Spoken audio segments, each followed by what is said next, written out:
Good afternoon. I welcome everyone at the press center of Minister of Foreign Affairs. With us today we have Russian foreign correspondents.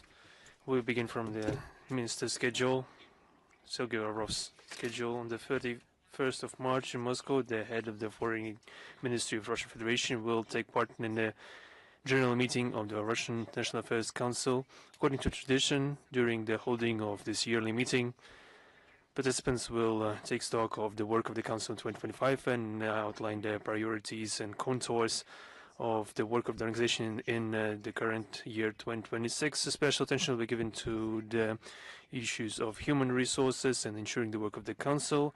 At the meeting with the members of this Council, the Minister will take note of the situation in the world today and explain the key foreign policy initiatives of Russia.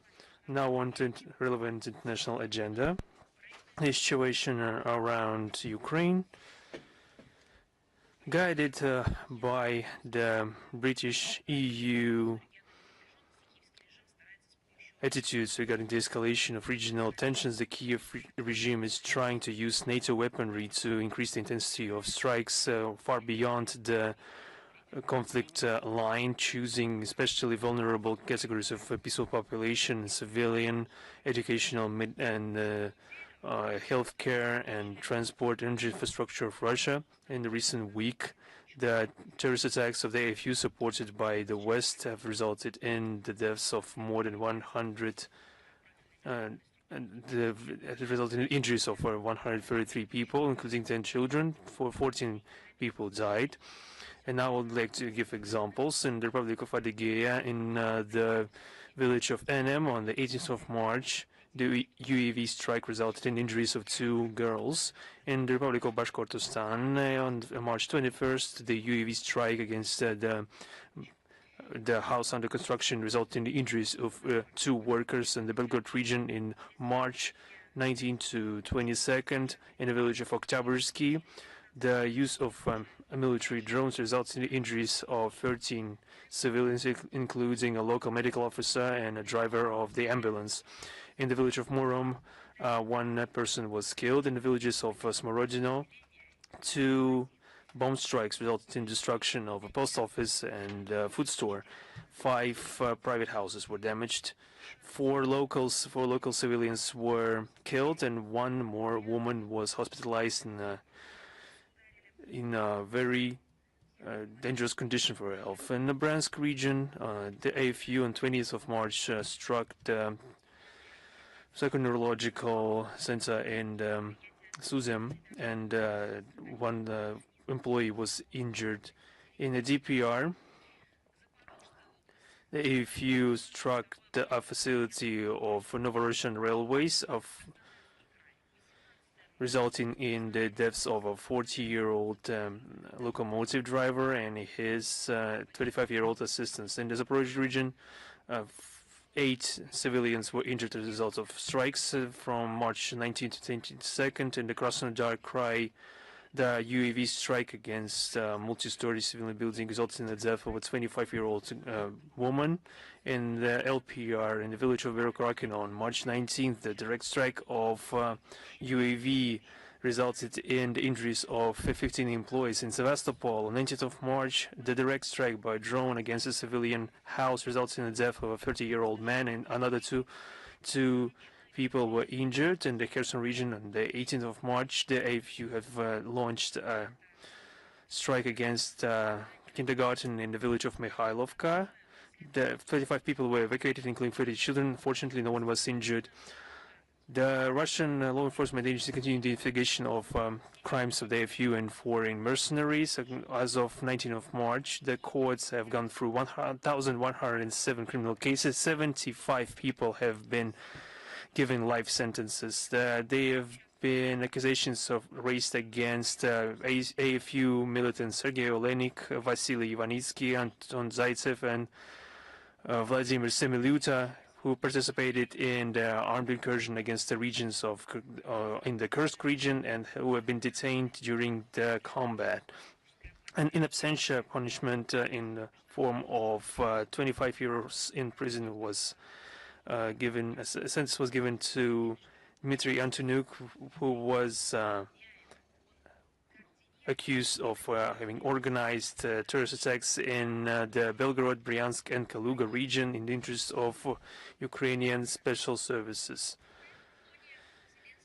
At this backdrop, Zelensky continues his tour of Europe, this time to remind everyone of his significance against the backdrop of the events in the Middle East, and as well as to ask for more money and military aid to continue murdering as many of his compatriots as he can.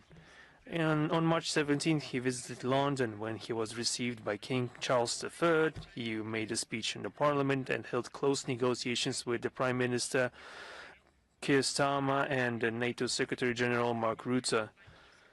The lawmakers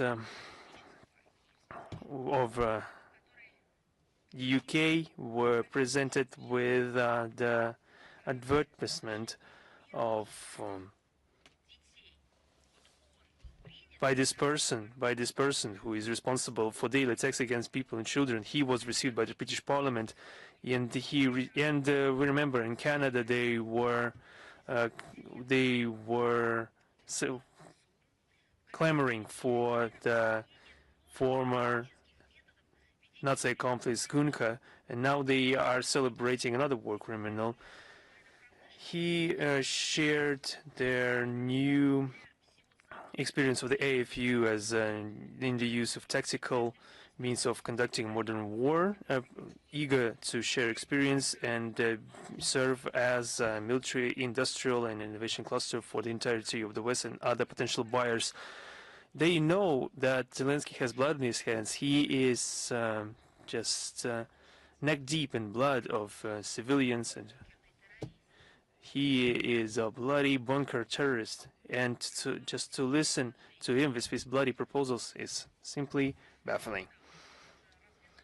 He also developed his thought in saying that in the very zone of the conflict, not the Ukrainian one, but in the conflict in the Persian Gulf, he shared that more than 200 Ukrainian experts on combating drones are already in the conflict zone, and with another 3 dozens being prepared to be sent there.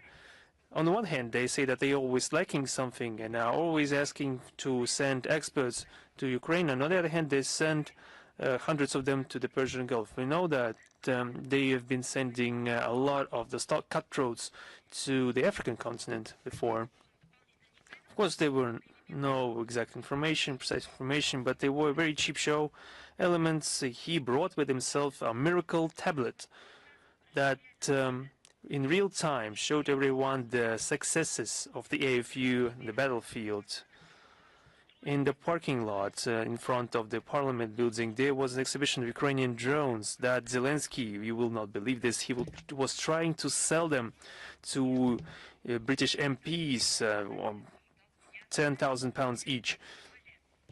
And the British legislators were also did their part, and they received Zelensky not in the parade hall of the House of Commons, but just in one of the rooms, one of the many rooms of the building. And they should know who they're dealing with. But we know how the UK is taking part in this terrorist activity unleashed by the Kiev regime against civilian population. The key result of the visit was the declaration of new bilateral agreements in the framework of the so-called 100-year partnership oriented to increase the level of interaction up until the level of strategic cooperation. They were talking about the reinforcement of the cooperation area of security and defense and the growth of defense capabilities against modern armaments, and also, I quote, helping global stability based on UK and Ukrainian developments. In response of this in response to this comprehensive military support, Kiev, as paradoxical as it may sound, committed to provide aid in case the UK was attacked. As an example of fruitful cooperation, the UK presented the Octopus project on the creation of interceptor drones, and London also promised to provide £500 million to create an advanced center in the area of AI as part of the Ukrainian MOD. This is a part of UK's course to destabilize our region through broadening military cooperation with the terrorist Kiev regime, and also the attempt to learn the experience of modern war from those who they have long made lab rats in the geopolitical fight against Russia. There was also discussion of the negotiations to settle the Ukrainian conflict. The European hawks are not really interested in the success, of course, and they are ready to obstruct any attempts to reach sustainable agreements on peace. The confirmation list was another terrorist attack of the AFU committed on March 17th and 19th against infrastructure of the Turk Stream and Blue Stream. The corresponding commentary was given by us on March 20th. We also heard plans of the UK, Netherlands and Finland to launch a new mechanism intended to grow arms supplies and munition supplies and military equipment supplies for the requirements of the Kiev regime by 2027. That's the peace-loving and peace-seeking exchange of opinions. We saw just an aggressive discussion intended to protract the conflict. Against this backdrop, we cannot but mention the results of the European Council session. This extortion for Western aid is actually an arduous process for Zelensky. On the 19th of March, there was a meeting of the European Council, in the aftermath of which the heads of the European institutions, Ursula von der Leyen and Antonio Costa, couldn't ensure the consensus of EU member states to provide the so-called military loan to Kiev amounting to 19 billion euros. They are declaring nevertheless, they are still declaring their commitment to this bankrupt line of support to support the Kiev regime as long as it takes. The outcome statement of the summit that was rejected by two countries, namely Hungary and Slovakia, is rich with propaganda and anti-Russian narratives. There is another mention of the known European position in regards to the settlement of the conflict. Russia is called to agree immediately for a full, unconditional and immediate ceasefire. And I mentioned just a couple of minutes ago how the UK, during the meetings with Zelensky in London, has discussed the growth of aggressive acts and more arms shipments and joint production of munitions and armaments. How is it all linked with the declared comprehensive peace negotiations they're demanding from us? It's unclear. At the same time, they confirmed that they are ready to contribute to ensuring the strong and reliable security safeguards for Kiev, especially in the framework of the so-called coalition of the willing. Any other type of peace, perhaps one that would take into consideration the interests of Russia, the rights, the legal rights and legitimate rights of Russian-speaking citizens of Ukraine, territorial realities, and the rights of people for self-determination, is, of course, not meeting any agreement on the part of Brussels. They want to continue these use neocolonial traditions to exploit Ukraine and to try to use them against Russia in the aggressive purposes. Now on the financial commitments of the European Union, against the backdrop of those trends that are called recession in the world economy, the European Union has nevertheless something to propose to the Kiev regime. On the 4th of March, we witnessed the things that the financial investments into the corrupt Kiev regime are begging more and more questions all around the world. On the 4th of March, as I mentioned, the coalition of the Basque left-wing nationalist forces called Bildu, against the backdrop of the promised €1 billion promised to be provided by the Spanish Prime Minister Pedro Sanchez in 2026. This group asked to provide information on the investigations into the cases of the detection of some armaments sent by NATO to Ukraine, finding them in possession of being possessed by transnational organized crime groups active in Spain. So this begs the question where this multi-billion aid is going into, especially the multi-billion aid provided by Spain. Where are all those arms going that are being sent to the Kiev regime and then re-emerging in the very states that sent them? Nevertheless, they are continuing to fight it. In the 17th of March, the New York Post, citing the reports of the Office of the Inspector General with the long-closed U.S. aid, mentioned the violations they've detected while implementing the programs of assistance to Kiev. We're talking about $26 billion sent to support the budget of the country, and some of these funds were sent to the persons already living abroad. At the same time, they've detected a problem of double payments. According to the Deputy Inspector General of the organization, Adam Kaplan, Ukraine didn't provide any necessary reports regarding those payments or didn't do this in time. So, in practice, this shows the corruption of the Bankovaya Street, and they are still somehow being surprised that the Kiev regime did not provide necessary reports in time, that they should have been obliged to do so. So it's their headache now in the West to monitor those reports. The volume of financial support provided to the Kiev regime since 2022 has exceeded the yearly assignations to the countries of Africa threefold. For example, the IMF has presupposed to provide $23.7 billion to Ukraine. This is 877%, and I checked this number many times, 877% of the country quota, which usually for Ukraine was just $2.7 billion a year. From February 2022 to January this year, a total of $65.7 billion were given to Ukraine for the majority of cases at the expense of guarantees and grants for the Western countries. Just look at, for example,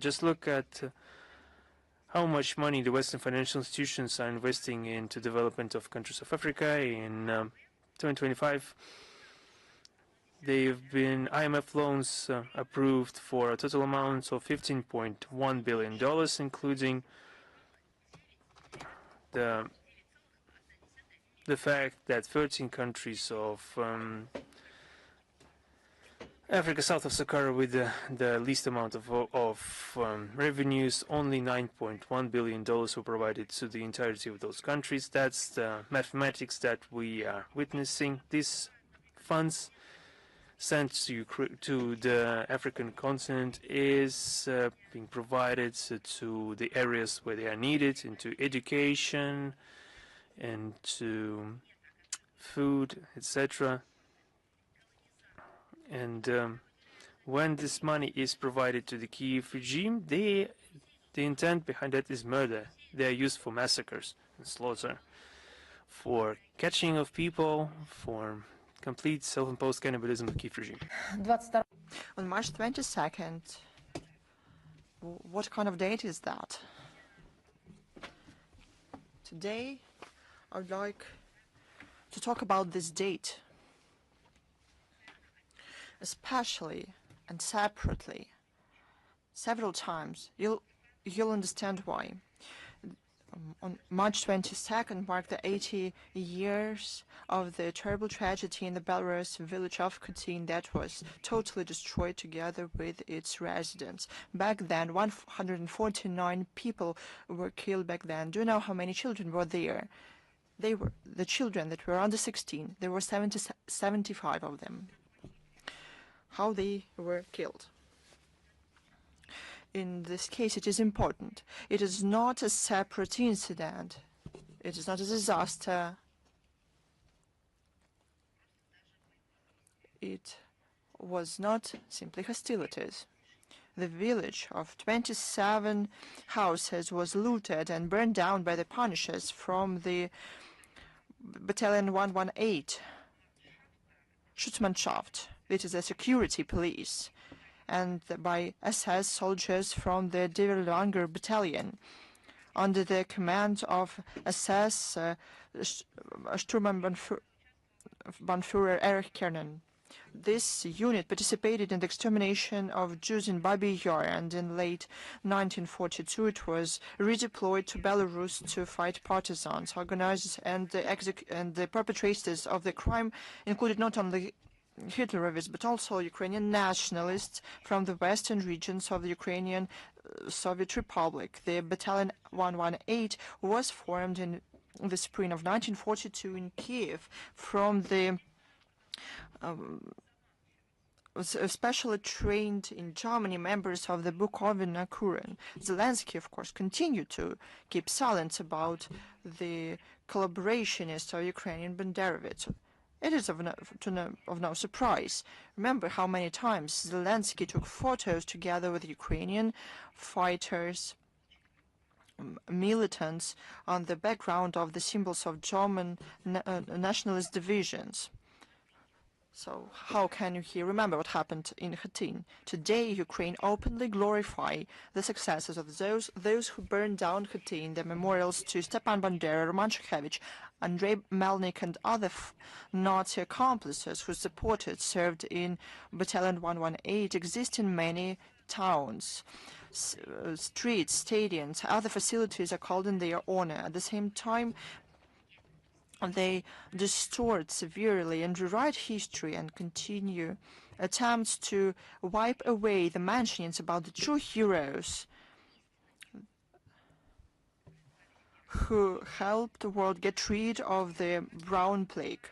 The recent examples. In March this year, in Kharkov, Neo-Banderovits took down the memorial plate in honor of the hero of the Soviet Union, Nikolai Titov. Under his command, the Guard Infantry Regiment 12 on July 14, 1944, crossed the river Naman, not far from the village of Merich. In Kharkov, again, the so-called decommunizators took down a memorial plate from a building, from a house where the hero of the Soviet Union lived, the Captain Trofim Pancheshny. He distinguished himself in 1943 during the crossing of Dnieper. Khatyn is a warning about what Nazism can lead to. When successes of Bandera again terrorize the Russian land, we cannot let the brown plague of Nazism to be spread again. It is necessary to so that justice catches up with everyone who follows this path of executions of Khatyn. We'll talk about this topic later on again. On March the 20th in Kiev, the self-proclaimed Kiev Patriarch Philaret died on the 90 years. At the age of 98 years. He was known as an overzealous, power-seeking religious figure who, for his own ambitions, contributed to the establishment and deepening, to emergence and deepening of schism of the Orthodoxy in Ukraine. Philaret was at the different stages of the church hierarchy, was a permanent member of the Holy Synod of Russian Orthodox Church, Exarch of Ukraine, acting patriarch. In June 1990, he was one of the 3 candidates at the elections of the new patriarch of the Russian Orthodox Church, but gained the least number of votes. In October 1990, the Bishops' Council of the Russian Orthodox Church turned the Ukrainian Exarchate into a Ukrainian Orthodox Church, granting it independence in management, With the blessing of the new patriarch Alexis II, Philaret became the head of the Ukrainian Orthodox Church in the status of Metropolitan of Kiev and all Ukraine. However, he wanted more. In 1991, on his behest, the Bishops' Council of Ukrainian Orthodox Church declared full independence and asked the Russian Orthodox Church for canonic autocephaly. In the spring of 1992, this address was considered by the Bishops' Council of the Russian Orthodox Church, that was attended by the Ukrainian priest as well. However, the church hierarchs opposed the independence. For the schismatic activities, the Bishops' Council of the Russian Orthodox Church stripped Philaret of all holy orders and all the rights associated with the presence in the clergy, end of quote. But he did not back off and established so-called Ukrainian Orthodox Church of the Kiev Patriarchate, and in 1995 he headed it, he became the so-called head, and declared himself as the Patriarch of Kiev and all Ukrainian Russia. In 1997, the Russian Orthodox Church completely excommunicated Philaret and anathematized him. This decision was made by other local Orthodox churches as well, including in Constantinople. However, Philaret continued to call himself no more or less a patriarch and kept some parishes. He attempted to participate in the political life, supported the so-called European Maidan, and the war started by the regime in Kiev to exterminate Russian and Russian-speaking people in Donbass. In 2018, he participated in the establishment of the so-called Orthodox Church of Ukraine, based on the merger of Ukrainian Orthodox Church of the Kiev Patriarchate and self-proclaimed Ukrainian Autocephalian Orthodox Church, in hope to become the head of the new national church of the country and to be recognized in his new capacity in the Orthodox Church. The structure was headed by the Metropolitan Epiphanius Domenko, however, and Philaret was declared, I quote, spiritual mentor, end of quote, and he received it in a hostile way. Later, he left the Orthodox Church of Ukraine together with assets and property of the Ukrainian Orthodox Church of the Kiev Patriarchate. The loss of this property was very sensitive for the sect of Epiphanius. That is why, as soon as the news spread about the death of Philaret, the schismatics hurried to steal the body to give the last honors to his spiritual mentor, as they say, and to declare their claims on the property of the Ukrainian Orthodox Church of the Kiev Patriarchate. They ignored the last will of the deceased. But here's the most terrible thing. The outcome of these experiments with the believers, with the religion, when people think not based on the truth, they do not bow to the real faith, but they attempt to erect a podium for themselves, forgetting about the most important things. The schismatics ignored the last will of the deceased. Can you imagine that? And called his will questionable and forged. And the will, however, the so-called patriarch banned to perform the so-called priest of the Orthodox Church of Ukraine to perform a funeral service on him. This shows in the very best way what's going on in Ukraine, or I'd rather say disorder and immorality. Rotten to the core, Kiev regime and Banderovets, nurtured by it in robes, act like Stalinists, absolutely forgetting about the basic norms of human morality and consciousness. I'm not even talking about a legal dimension here. All these facts and other facts that I will mention later on confirmed the relevance of the goals to denazify and demilitarize Ukraine and to remove threats coming from its territory. These goals will be achieved, as the Russian authorities always said. But let's go back to Khatyn. In 1943, the village of Khatyn was exterminated, together with all its residents. I'll remind you, 149 people were killed. They were burned down. 75 of them were children.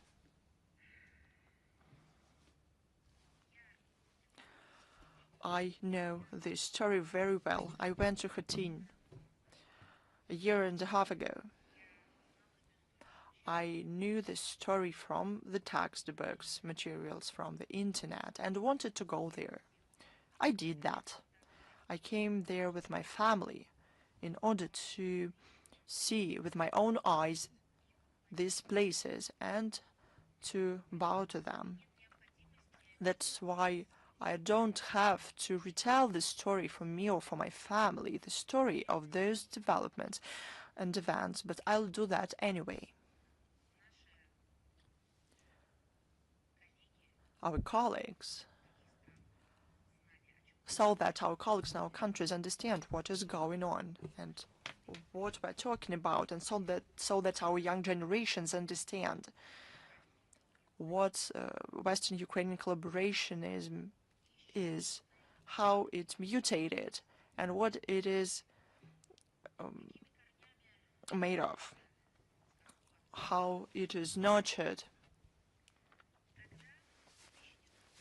Back then, in 1943, on March 22nd, the residents of the village of Khatyn were chased out to the barn on the outskirts.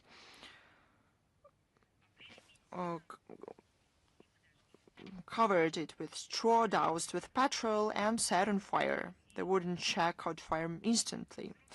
Children cried and were suffocating in smoke. The adults attempted to save them in despair.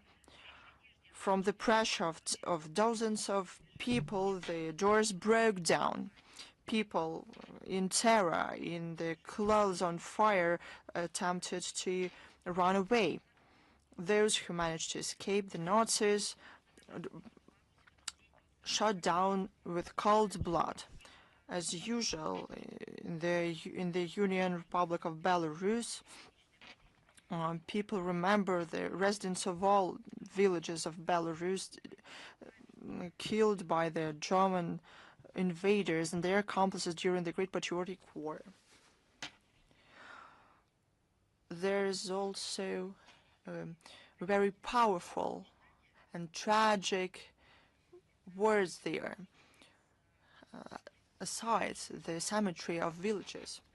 It contains the graves to the villages that burned down as well.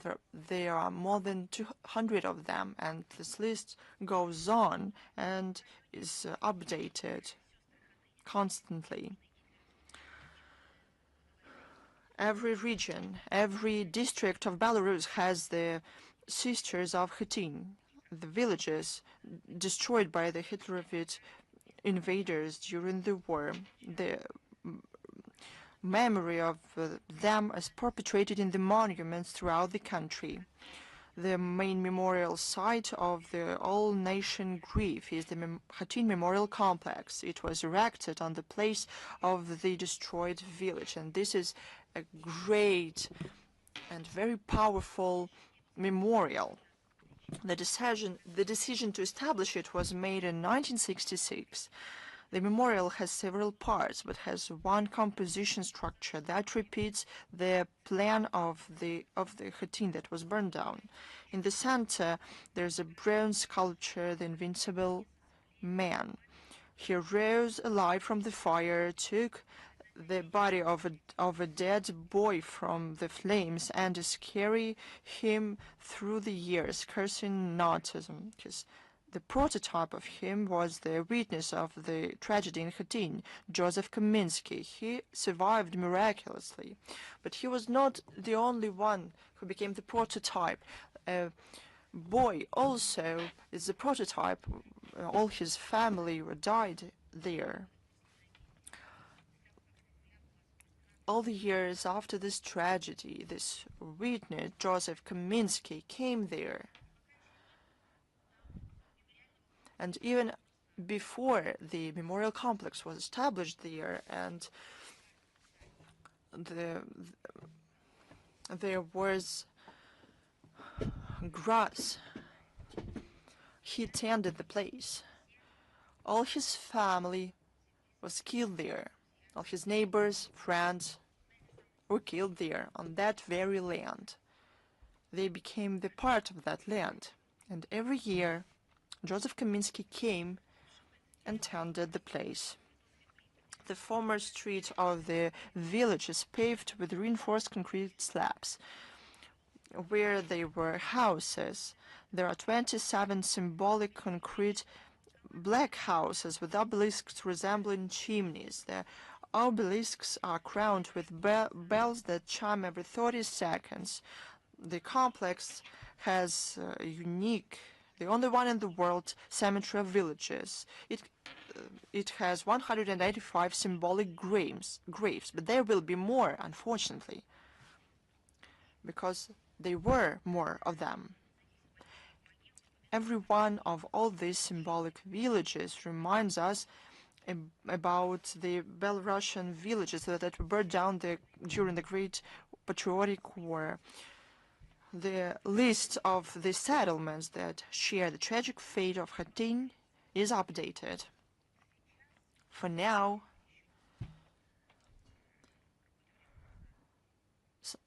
some time ago there were 285 of them, and now there are 290 of them.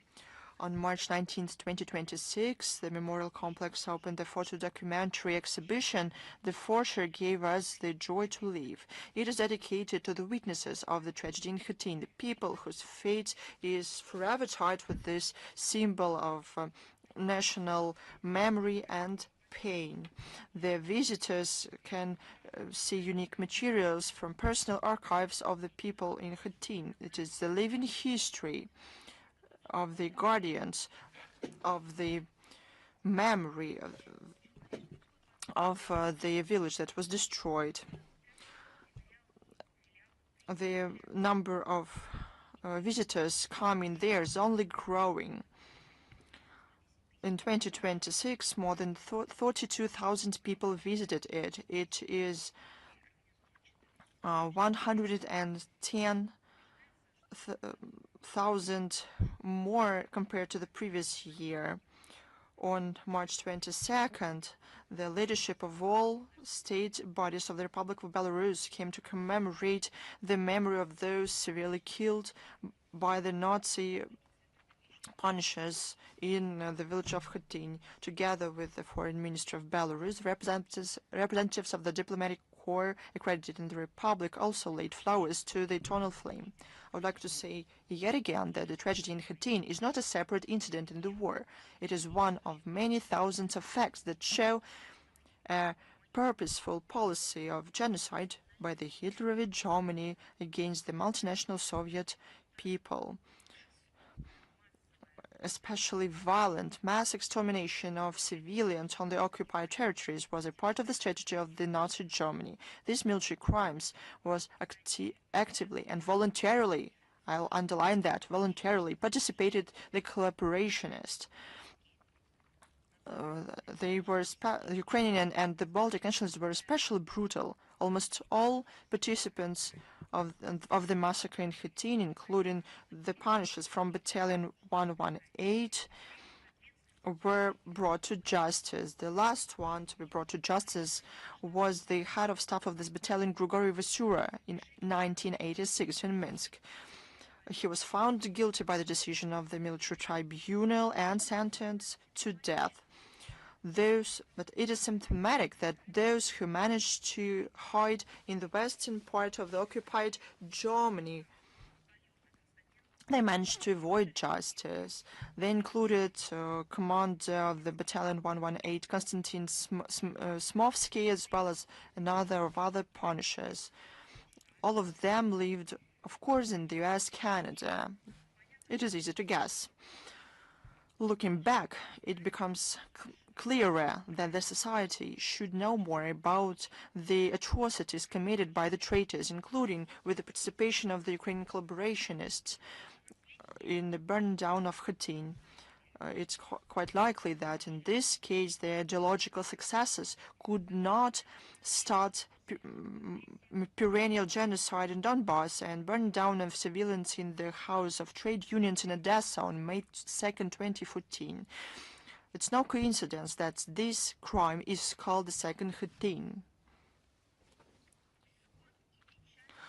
That grief and sadness turn into courage and strength. This is the instruction to the future generations. It is stamped on the wreath of memory, the collective grave in Khatyn. We won't betray this memory. March 22nd. I told you we were going to talk about it. It is not only Khatyn and this tragedy. But the 22nd of March 2024, it's the tragedy in our country. The tragedy of modern period in our country. Russia suffered one of the most cynical, inhumane and bloody terrorist attacks committed on its territory. On that day, the terrorists, armed with automatic weapons, opened fire just some minutes before the start of the concert in the concert hall building that they subsequently set on fire, preventing those inside from leaving.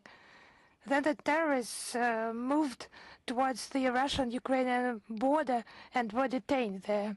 As a result of the terrorist attack, people were killed.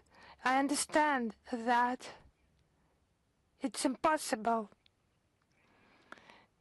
just to draw such parallels, but life, it does that.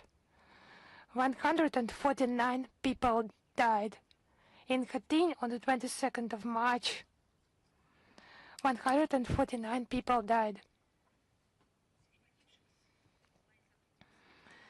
Among the killed, the Russian Foreign Ministry employee, first-class specialist of the Department of Linguistic Support, Tatiana Repina, she was among the killed, and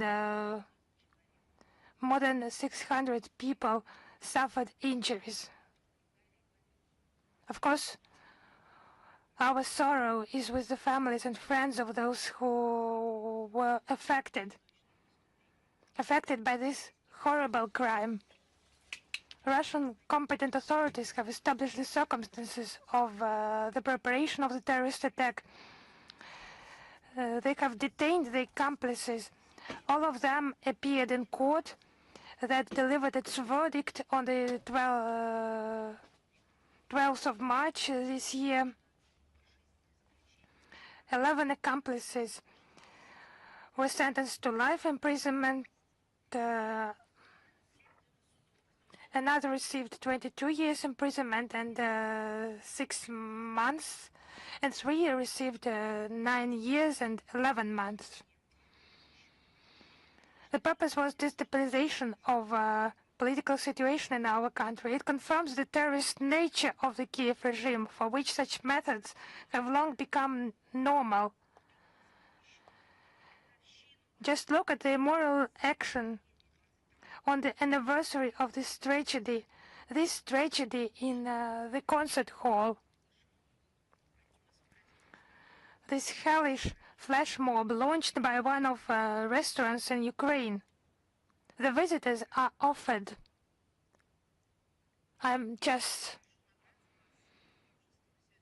Just have courage to listen to that all, because we must tell the international audience about what is now happening in Ukraine. So the visitors, on the day of the anniversary of the tragedy, at the Ukrainian restaurant, they were offered to mark this incredibly funny event, and those who ordered a set of hors d'oeuvre that was called Crocus City. They were offered 4 glasses, small glasses. But you know why 4? Because it's the number of terrorists.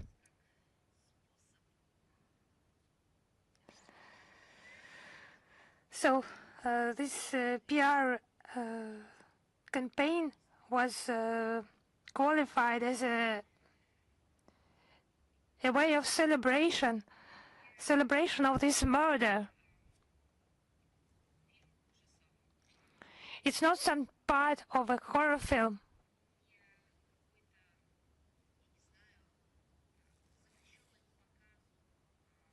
It's not some prohibited part of a telephone video of someone who is sick, who is a maniac. It's in the center of this state that gets multi-billion aid in weapons and money.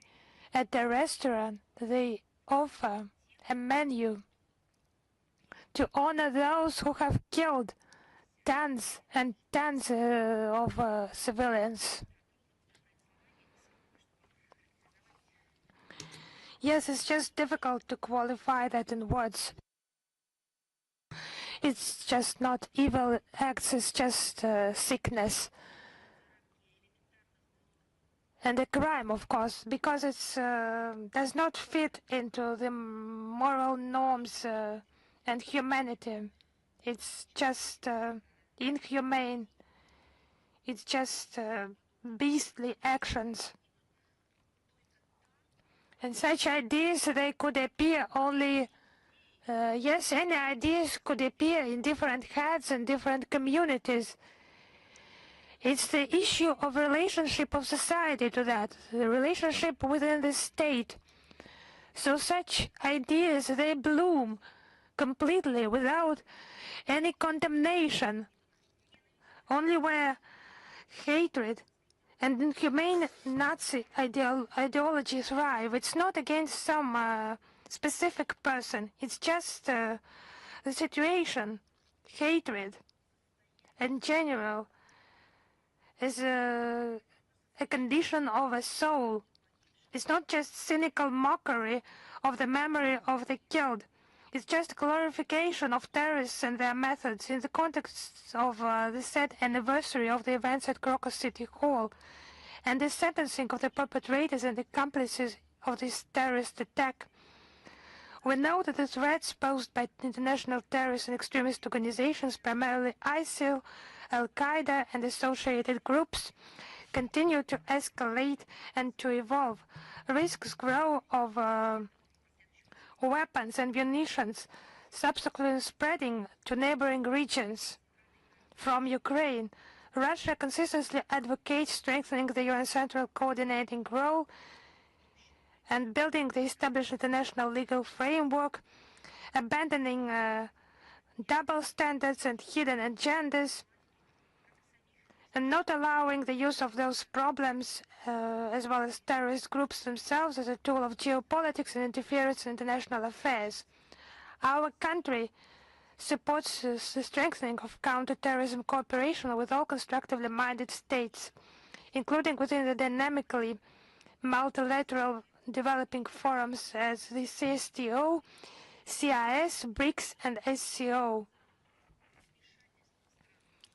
The surge in terrorism worldwide in recent years is largely provoked by Western interference in the international internal affairs of sovereign states, primarily Iraq, Libya, Syria, and Afghanistan. It's about the Westerners politicizing the counter-terrorism agenda, using double standards. They do not consider terrorism an absolute evil, and do not adhere to a zero-tolerance policy towards it. For them, it's a tool for pursuing neo-colonial policy, pressuring sovereign states and ensuring their own dominance. Russia finds it unacceptable, and we will continue to fight this evil with all the available means. In Ukraine, we are witnessing Westerners deploying terrorists and extremists to achieve their own geopolitical objectives. Nurtured by their Euro-Atlantic curators, the terrorists just commit their crimes, destroying civilian infrastructure and killing civilians. The Kiev regime employs terrorist methods itself and cooperates with international terrorist groups, also for fighting against legitimate governments, particularly, as I have already mentioned today, in Africa, on the African continent. Ukraine has been turned into a true logistical hub from where Western weapons are distributed throughout the world, falling into the hands of both criminals and terrorists. And what is now happening in Ukraine?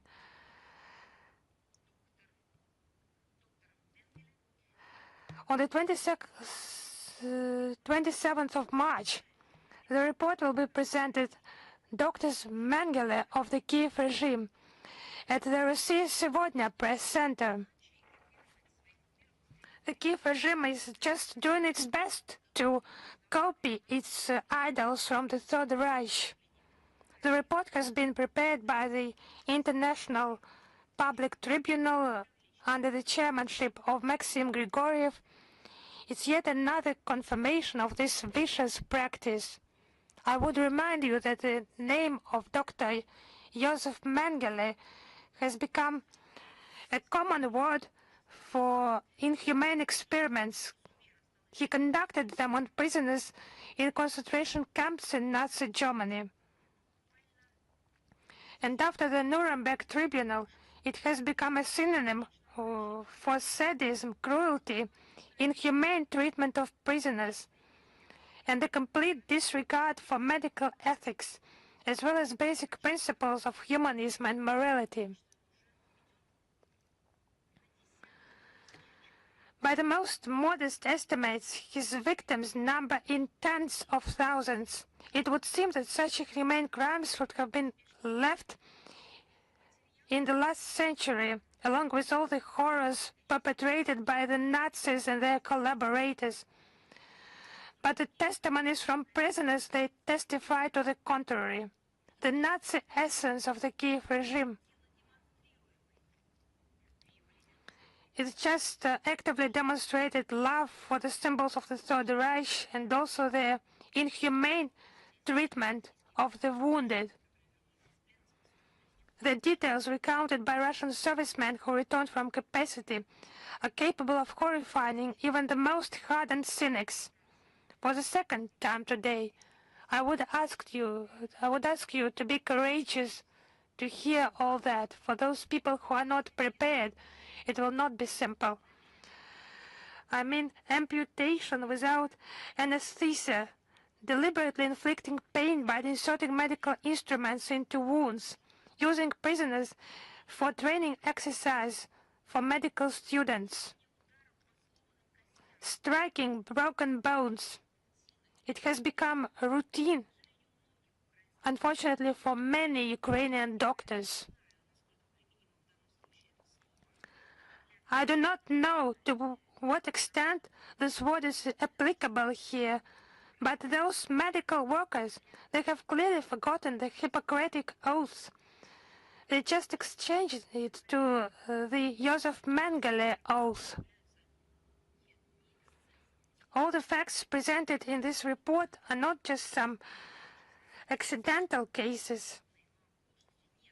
It's not just one-off case. It's a manifestation of inhumane, endless, sadistic tendencies, not of a single doctor, but it's systemic phenomenon now. Obviously, it's not about single cases, some specific persons. No. It has become a pandemic for doctors in Ukraine who are allowed to treat prisoners of war. It's a systemic phenomenon, I would repeat. And it's being supported at such a level, in such a format, by the Kiev regime. They are aware about that. And they consider it an absolute norm and do nothing about that.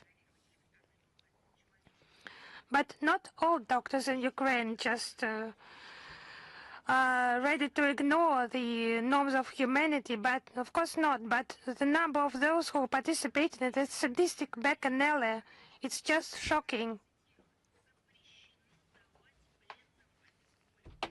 And doctors mentioned that they were prohibited from giving painkillers to prisoners of war. According to the Geneva Convention on Vancouver, have they not heard about such a document? The treatment of prisoners of war, it should always... I don't know how to put it. It sounds banal. Everyone is aware of that, remembered, and many generations,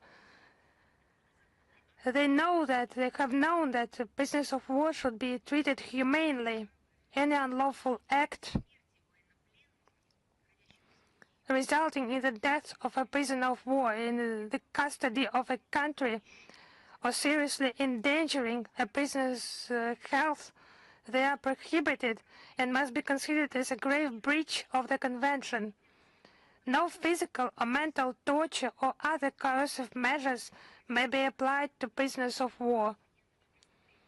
But atrocities against Russian prisoners of war constitute war crimes that have no statute of limitations. So everyone was responsible for that. Ukrainian leaders, heads of Ukrainian medical institutions who gave criminal orders to those doctors who carried out those crimes. On the 27th of March, it will be GIMO diplomas presented to veterans of the special military operations who participated in the program of additional training, urban infrastructure and territorial development manager Sergei Lavrov will preside this ceremony, and among the honored guests will be the State Secretary and Deputy Minister of Defense Anna Tsivilova, GIMO Rector Anatoly Torkonov, Head of the Main Directorate of the Ministry of Foreign Affairs Fatin, and heads of the regions will be attending. Those who have sent students to that program. The 2-month training took place at GIMO's Odintsova branch. 29 veterans participated from St. Petersburg, Vladimir, Kaluga, Leningrad, Lipetsk, Moscow, Nizhny Novgorod, Novgorod-Orel, Pskov, Ryazan, Smolensk, Tver, Tula, and Yaroslavl regions. It was not only for career military personnel, but civilian professions, economists, engineers, medical workers, and many other professionals.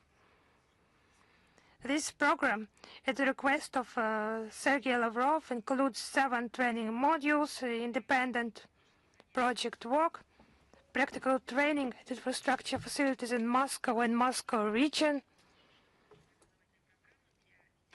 Today, it's a major in-person program for special military operation veterans, and in the current conditions when high demands are before the state civil servants, it's the combat experience and psychological fortitude of patriotism will be in demand in regional and municipal governments. The Russian Ministry of Foreign Affairs and its subordinate institutions will continue to contribute to the implementation of Vladimir Putin's directive to train highly qualified managers from among the special military operations veterans. They will continue to serve their fatherland in a new field.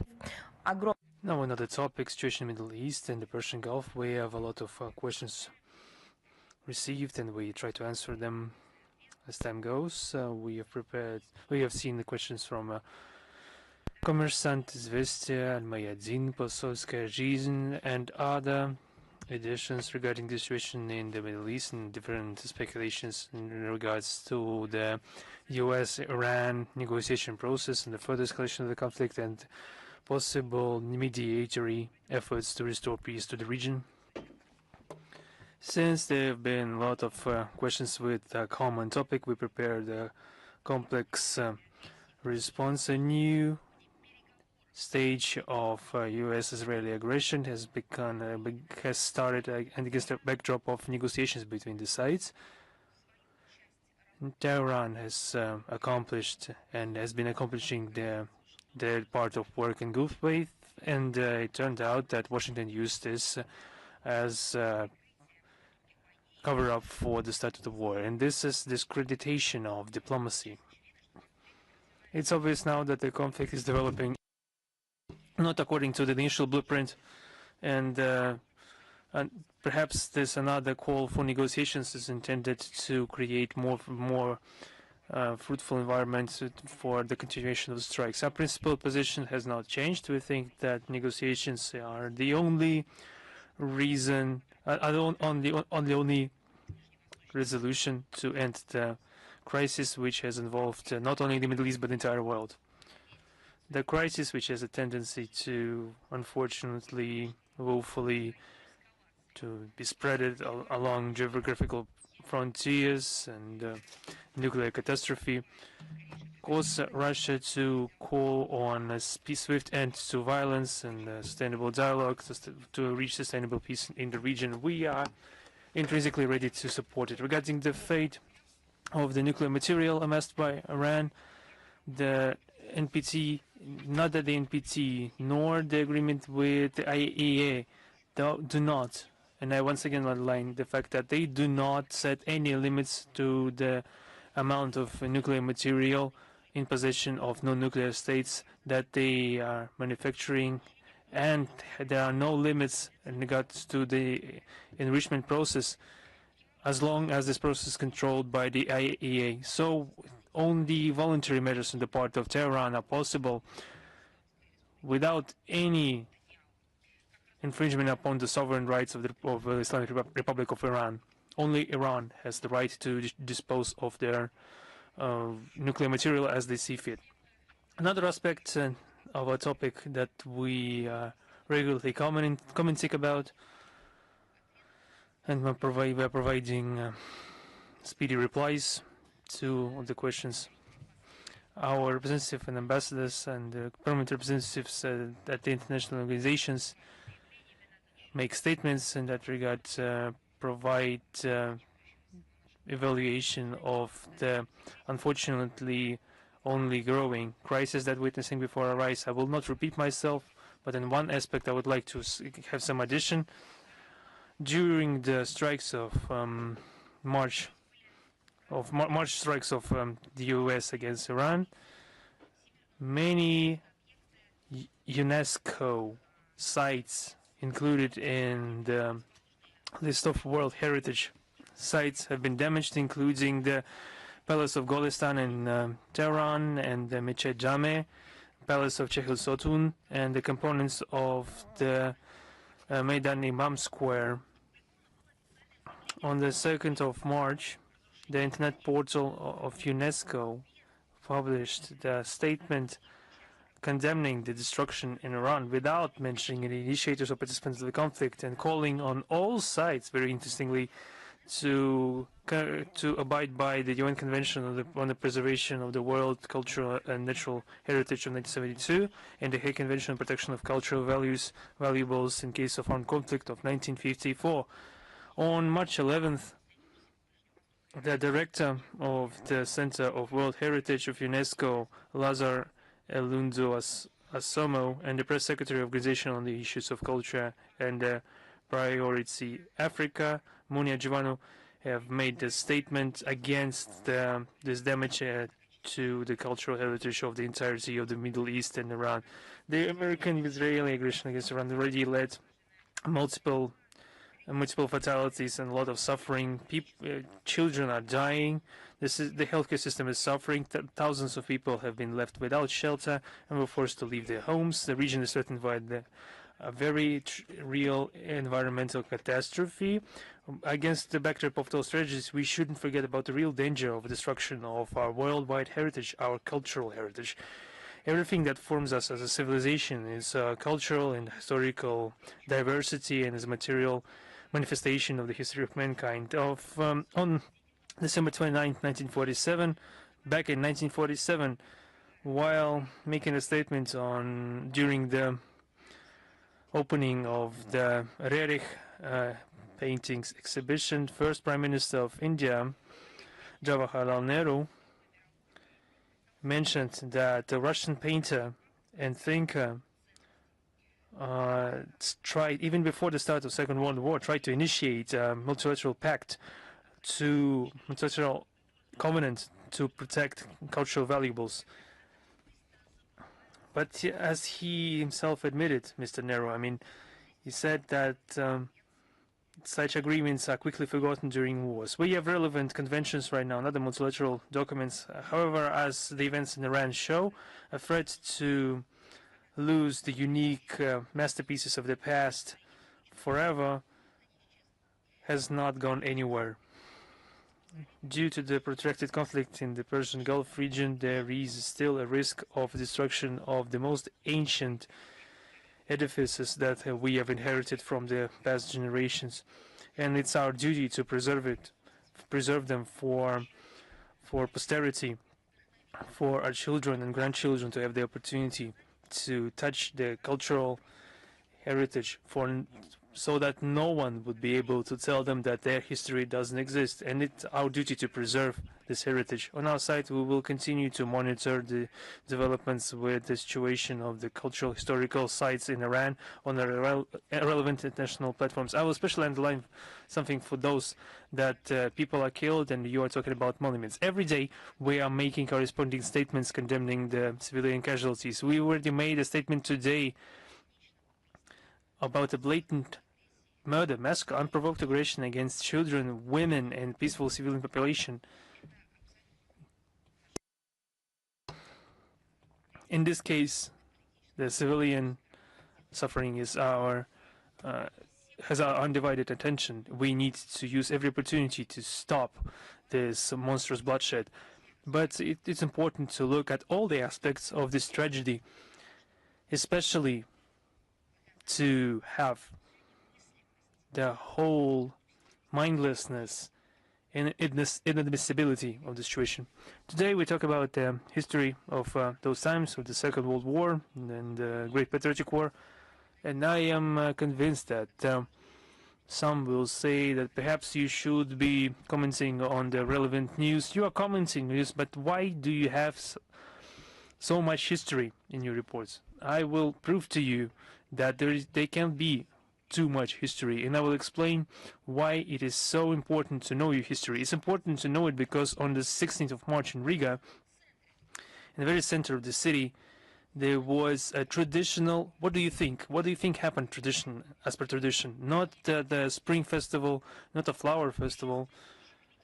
There was a march of former legionaries of Waffen SS and their fans from the number of the representatives of the local nationalist radical organizations. And among the participants of this congregation, there have been high-ranking Latvian officials, deputies of the same, representative of the mayor's office and the local government from among the right-wing radical parties, from the same people that love to criticize our country.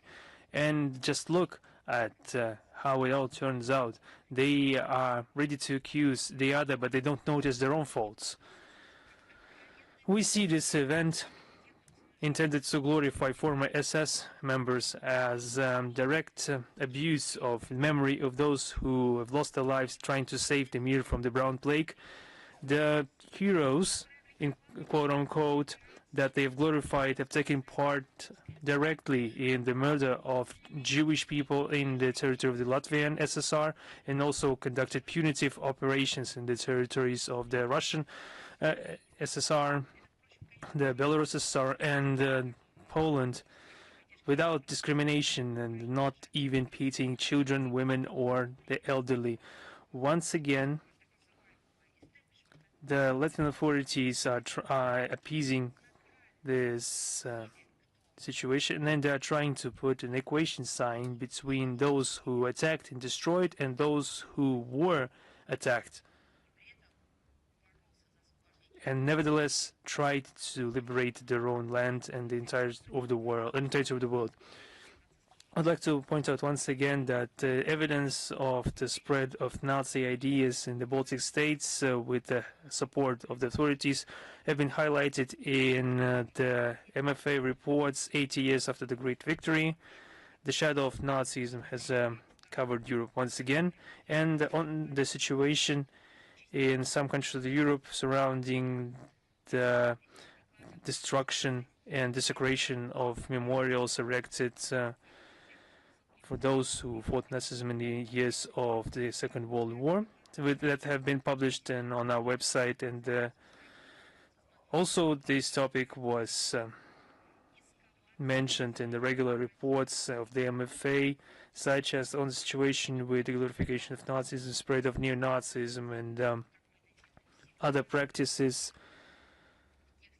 serving to escalate the modern form of racism and racial discrimination, xenophobia, and other forms of intolerance. We condemn the continued neo-fascist bacchanalia in the Baltic region. Fascism didn't end in 1945, and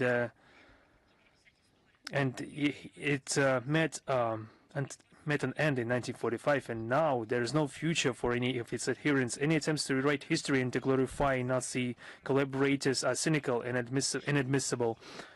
Our country is defending the truth about the Second World War, and we are decisively preventing any attempts to rehabilitate Nazism, no matter where they are undertaking. Today, those who are still marching under those banners should remember that the retaliation is inevitable, and all the patrons of such manifestations are leading them into a political and moral abyss. And in the neighboring Baltic state, we saw the similar practice, perhaps not a costume party this time, but doing something close to that in the modern sense of the word. Now a couple of words about the surprising in its stupidity initiative of the Lithuanian this time authorities to ban entry to Lithuania to those performers that have been performing in Russia and Belarus since February 24th, 2022 for a term of up to 5 years. Once again, this confirms the commitment of the Lithuanian authorities to an uncompromised Russophobic stance and the maniacal desire of local elites to block any opportunities for their own citizens to get an alternative information on Russia and its culture. This is just drowning in ignorance that we are witnessing in the Baltic countries, and especially in Lithuania. We are forced to state that the anti-Russian hysteria of Vilnius is taking more and more ugly shapes. The measures undertaken by local authorities to introduce a sort of a quarantine for Russian culture is now supplemented by bans on those who hasn't joined the Russophobic craze and didn't subject itself to the canceling campaign against our country and everything that is Russian. And perhaps the Lithuanians thought that Russian culture would be quickly banned and cancelled in the West, and Russian history would be banned and cancelled, and that would become an around the world phenomena. But this doesn't come to pass. Either they decided to do this themselves, or they received the corresponding order to do something locally. Such conduct by Lithuanian authorities are testament to their fear and mistrust towards their own compatriots. Perhaps they are really fearing that watching Russian performers and that are continuing to seep through the obstructions raised by Vilnius would raise a threat from the east and will nullify the efforts of all local Russophobes to cancel and demolish the remnants of Russian culture. You shouldn't fear that, because this will happen anyway. This will all happen anyway. And the coming generations of the Baltic states will, in one way or another, find out which deplorable role was played by the preceding regime in their countries, implementing the worst possible practices inherited from Nazism, racism, and other different types of xenophobia. There are other examples how you can preserve your own culture and nevertheless develop cultural diversity, equally paying attention to the linguistic diversity of the population, of the majority or the minority, the indigenous peoples' languages, how one can respectfully develop this coexistence of different cultures and the people that are talking in different languages, speaking different languages, and do this harmoniously for the benefit of all current and future generations. There have been a lot of questions in regards of what is being done in our country to preserve the language heritage of the indigenous peoples of the Russian Federation. We prepared an answer, and I think that this is a good counterexample of how other countries and Western countries, while they are conducting these cancel campaigns, erasure of identities, and we are doing the other thing.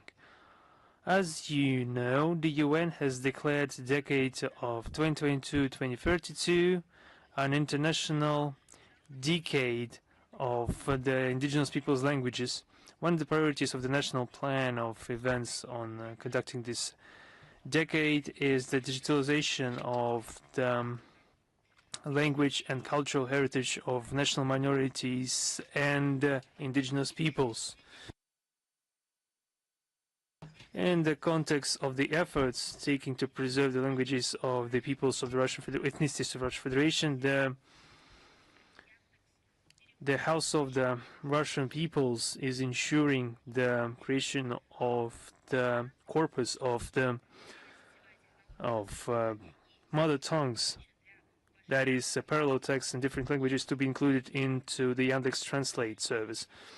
Currently, 18 languages have been included into that service, and the neural network technology to synthesize and detect this language is being developed for the Bashkir, Mari, and Chuvash languages.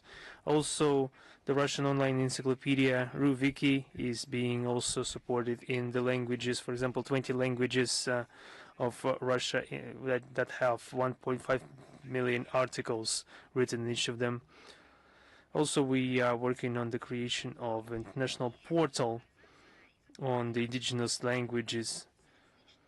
The digitalization of the languages of indigenous people is facing different difficulties related to the technical aspects, financial aspects, and legal and social character.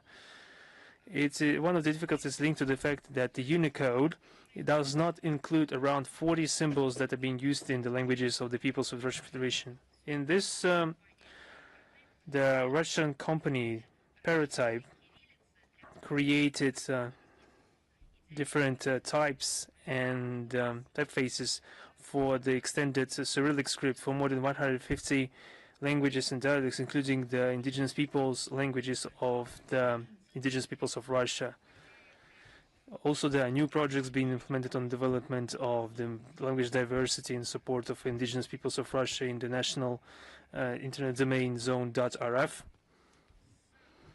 Since August 2025, the .rf domain has been supplemented by the capability of registering the use of websites with the use of 26 additional Cyrillic characters, being part of 18 state languages of the entities of Russian Federation, the languages of Adygea, Abazin, the Altaic, Bashkir, Buryat, Ingush, Kabardin and Cherkess, Kalmyk, Komi, Mari, Tatar, Tuvan, and Udmurt, Hakas, Chechen, Chuvash, Ossetin, and Yakut, and other languages.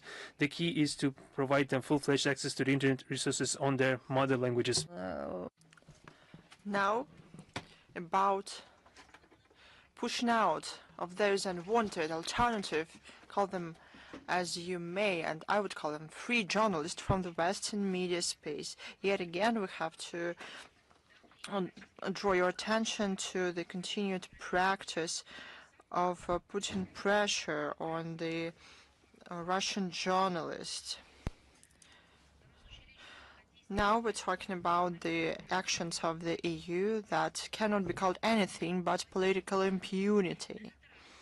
This time, the Austrian authorities distinguished themselves. They initiated the procedure to revoke accreditation from the TASS bureau head in Vienna, Maxim Cherevik, with consequent effect to pushing him out of this country.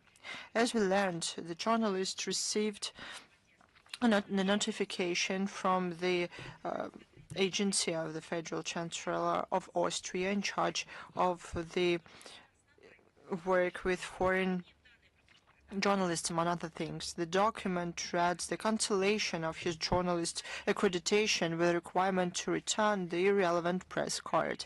The basis for the procedure is claimed to be the results of some routine security check ostensibly conducted after the Russian journalists applied to participate in the 32nd session of OSCE Council of Foreign Ministers in Vienna on December 4th through 5th, 2025. We noted the fact that the wording of this notification also word by word copies the similar notifications received in 2024, the TASS journalists Arina Davidyan and Ivan Popov. Back then, it resulted in the official refusal by Austria to extend their resident permits and their consequent expulsion from the country. This operation, the Austrians conducted despite the existing press accreditation of Russian correspondents at the UN office in Vienna. At the same time, we see awkward attempts of the Austrian side to present it as the consequences of some technical procedures and checks. This shows at the very least cynical. How many times should we send new journalists to Vienna? Once a year? What is the time frame here? Let's call a spade a spade. De facto, we're talking about a targeted expulsion of particular journalist for his professional activities. We see these actions as conscious and politically motivated pressure on the Russian media, as well as the serious violation of the international obligations of Austria, including within the OSCE, to ensure freedom of expression and indiscriminatory access to information. This practice is nothing more than the cleansing of the information space from alternative points of view that is conducted via political censorship. The Austrian authorities should realize their responsibility for the degradation for the situation in the freedom of media and draws relevant conclusions.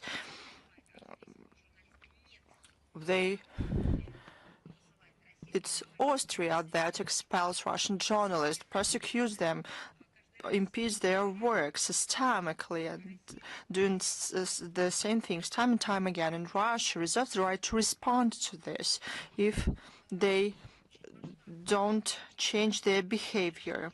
An important work was conducted by the Union of Journalists of Russia about the research that they conducted. You know that during our briefings and in a larger diplomatic work, we regularly talk about unjust, dishonest, and politically biased approach of various international human rights structures to respond to the facts of crimes of international humanitarian law, including when it comes to attacks and terror attacks against Russian journalists and other media employees. In this context, this report that was prepared by the Union of Journalists of Russia shows the selectiveness in registering the violent deaths of journalists that is seen in a set of seemingly authoritative international structures. This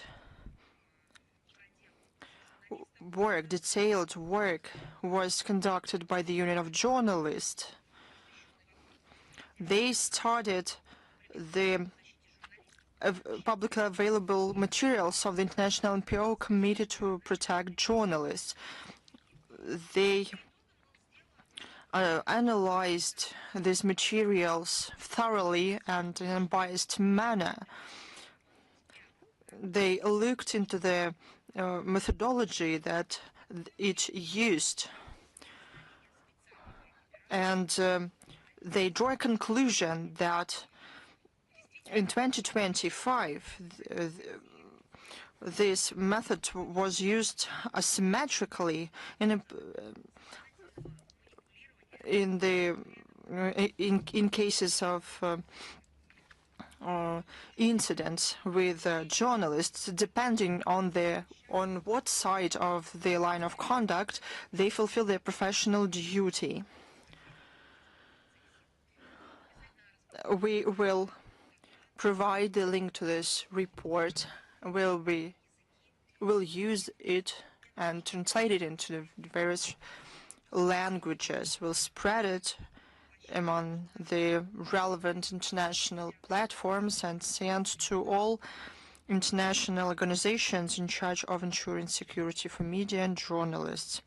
We received a lot of questions asking to comment on the exercises at the Korean Peninsula.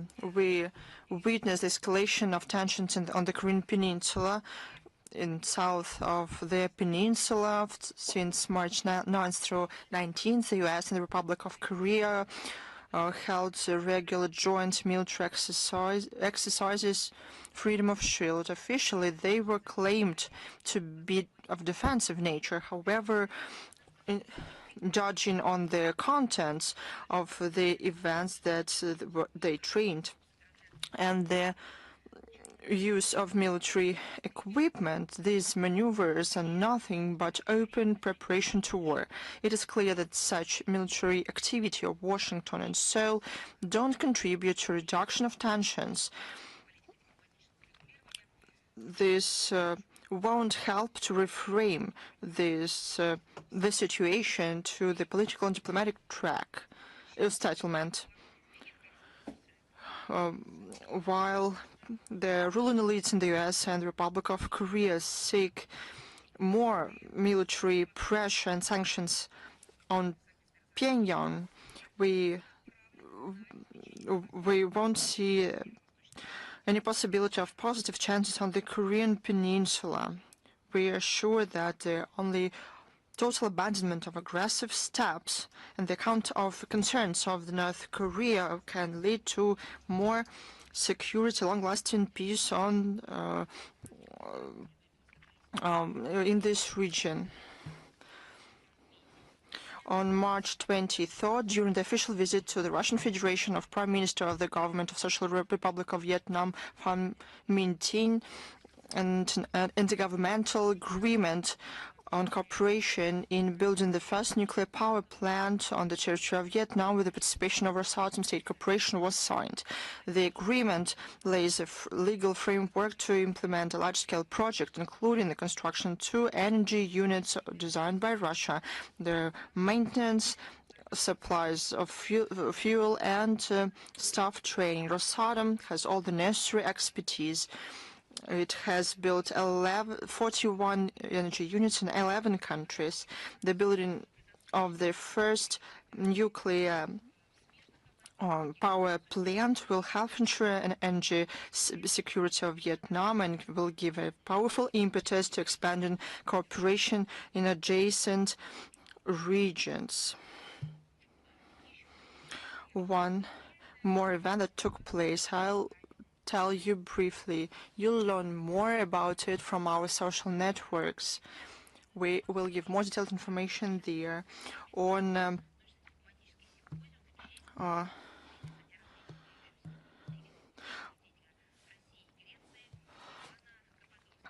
on March 24th, the Diplomatic Academy of MGIMO University hosted a scientific and diplomatic symposium marking 250 years since the birthday of an outstanding diplomat and statesman of Russia and Greece, Ioannis Kapodistrias. Welcoming remarks to guests of the conference were sent by Foreign Minister of Russia Sergei Lavrov. The event was participated by Russian and Greek public figures, representatives of the societies of friendship and researchers. During his service in the Russian MFA, as the close ally of Emperor Alexander II, he helped build sustainable international relations on the European continent. Ion Kapodistria promoted the development of Russia-Greece ties. It is symbolic that diplomatic relations were established between the countries on 1828 when he was the governor of the Greek state, but until Greece was fully recognized as independent from the Ottoman Empire, we deem it useful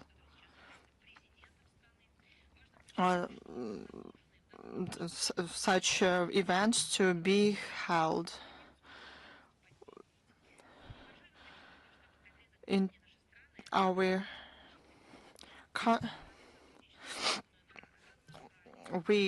on March 29th, we will celebrate 35 years in the establishment of diplomatic relations between Russia and Panama. Our relationships go back quite a lot of time. One of the examples of our good relations is the passage of Soviet submarines from the Pacific Ocean Fleet to protect Arctic convoys of the Allies in 1982. In the memory of this event in 2025,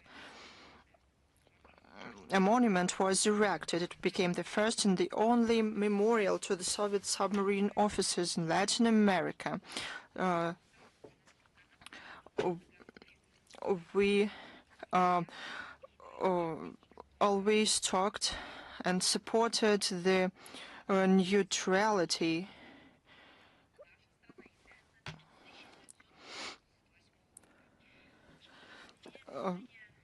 of the legal status of the Panama Canal enshrined in the treaty concerning its permanent neutrality and operation of 1977 and protocol to which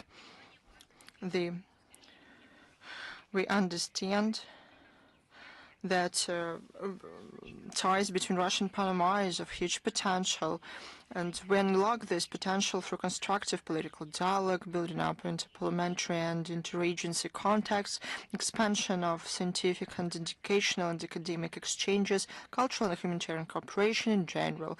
We value Panama as a promising trade and economic partner of Russia with unique geography, develop trade and finance infrastructure. We're convinced that we have new possibilities ahead of us for multidimensional interaction of mutual interests for the good of Russian and Panama peoples. We congratulate our friends from Panama on this wonderful date. There's one more date.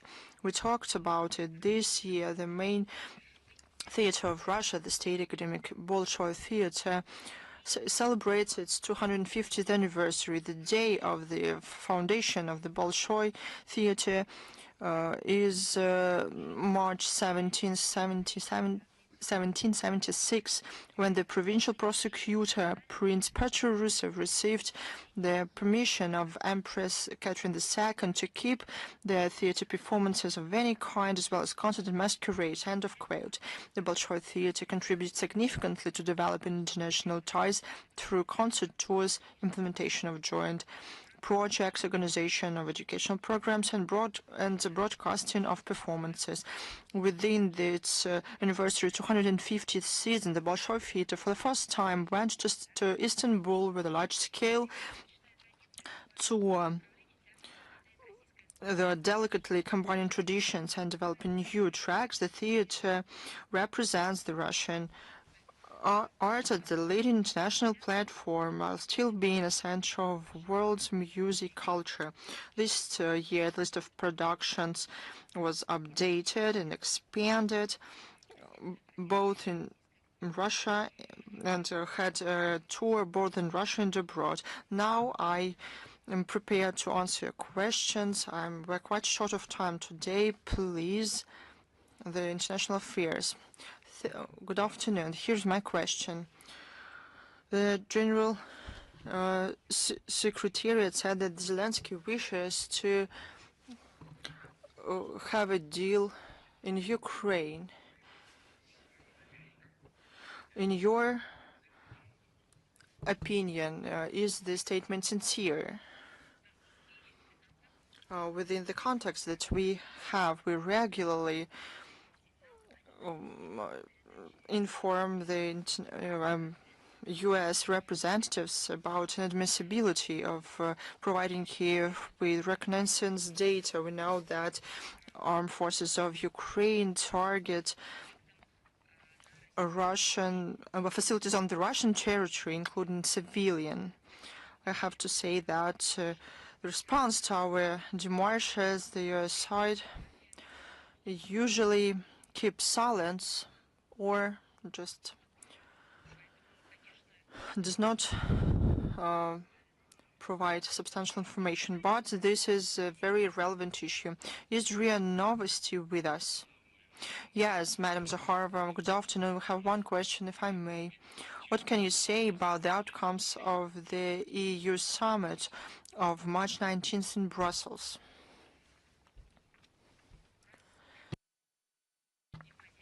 If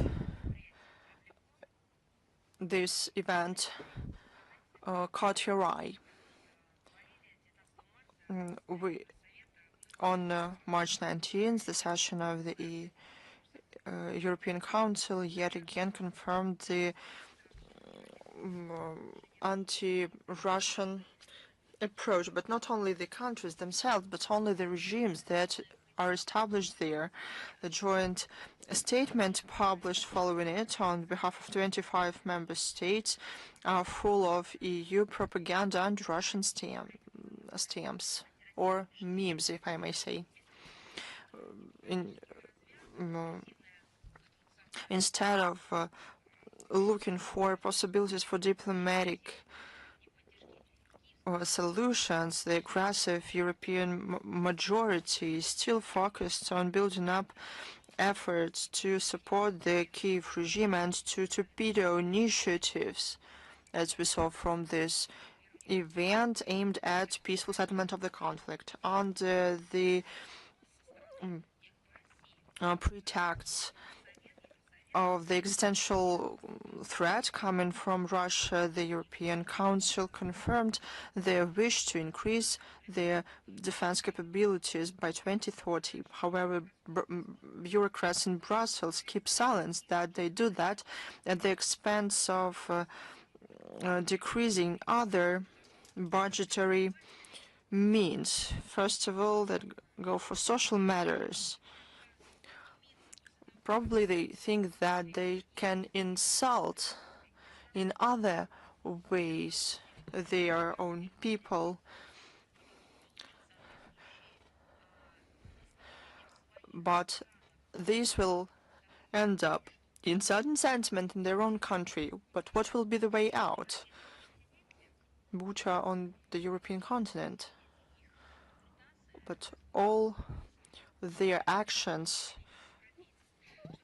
will be paid for by the future generations of Europeans. As to the situation in the Persian Gulf, the leaders of the EU managed to agree upon only a statement with a number of critical statements against Iran. On the example of the developments in the Middle East, the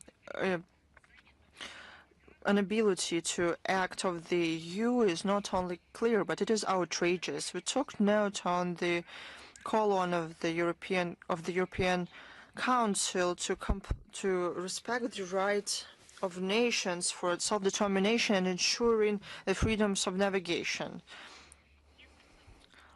That's what they remembered finally.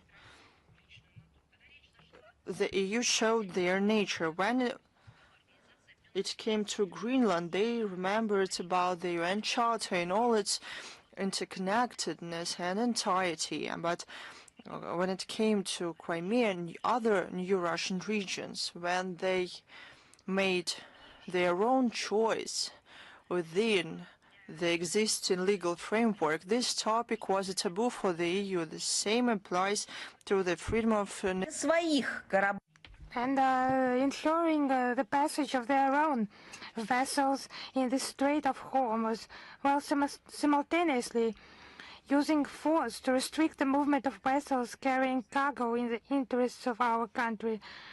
So that was the topic for the recent European Council as well. Not developing some strategy, no breakthrough decisions adopted, just a lack of goodwill and silliness. And that was their helplessness, their own helplessness, popular statements about unbalancing the energy markets and decreasing energy prices. So what they banned for themselves to buy energy resources from one of the most main suppliers, Russia, they did not think about it. They did not think about correcting the European emissions trading systems for greenhouse gases in order to somehow decrease the burden of energy enterprises. So their purpose is economizing energy, but not reasonable, but what is the result of their recklessness, their own recklessness. And the desire of the Europeans to impose their notorious green standards on everyone, it's just double standards. When Brussels is undermining European energy security itself, destroying it, it's just their green agenda. And such measures could have not cosmetic effect, but some illusionary effect. When the energy has been turned into some Achilles heel for the European Union. I do not know how to name it. They are not ready for actions. It has become a really complex situation for them. So, hello, Madam Zakharova, is Vestia here? How can you comment on the Israeli ambassador interview, where he mentioned a unilateral official stance of Russia contrasting with the level of cooperation of our country. So I would be surprised if our position would be bilateral, because our country has its position. It's the position of the country, not a side to the conflict, but a country, where the approach is formed, and it's important to underline that. Yes, I have seen that interview at your media outlet. Yes, it's necessary to underline that the position is based on facts. It's not just today's situation. It's a balanced position based on facts, with the understanding of the historical process and with the analysis of what will happen in the future. Yes, we have started the mentioned interview. Yes, of course, the fact is stated that Russia and Israel are linked with friendly relations. Yes, we will not argue that. We value them, and we seek to develop them, relations between the leaders of our country. A trusting political dialogue, it is maintained, and we share those assessments, of course. And against this background, the statements by the ambassador allegedly about the unilateral position of Moscow on the situation in the Middle East. As our assessments are well balanced and they are not biased but based on facts and foreign policy analysis. But such public assessments of his hosting country position by the ambassador, it's not about contributing to strengthening friendly ties. Thank you to you. Is Sputnik Japan with us? Yes, hello, Madam Zakharova, good evening. Sputnik Tokyo, Dmitry Gavrilov. I have a question. Recently, Japanese media have reported that Japanese authorities are considering purchasing Ukrainian-made drones to strengthen the country's defense capabilities. How would you comment on this information? Thank you. You know, such reports, especially if they are confirmed, further testify to the fact that Tokyo is increasingly involved in military cooperation with the Kiev regime that is openly demanding weapons for the Ukrainian armed forces in exchange for drones. Clearly that is bringing the peaceful resolution even further. And any attempts by the Japanese authorities to establish shipments of weapons, lethal weapons, to the Kiev regime will be considered hostile actions against our country, and the retaliatory measures will follow. Thank you. Is Xinhua with us? Yes, hello, Madam Zakharova. Xinhua agency here. Recently, the United States of America has said that the American armed forces must control space. It indicates U.S. intentions to deploy weapons in outer space, and China consistently opposes the militarization of space. How do you assess U.S. actions in this area, and does this pose a security threat to international community? Yes, I would like to clarify. Will the United States control, according to those statements, the entire space or some part of it? Yes, it's a rhetorical question. Actually, we have commented in detail this U.S. statement on the 19th of March. They are becoming increasingly aggressive, and officials in Washington openly declare their intention to secure military dominance in near-Earth space.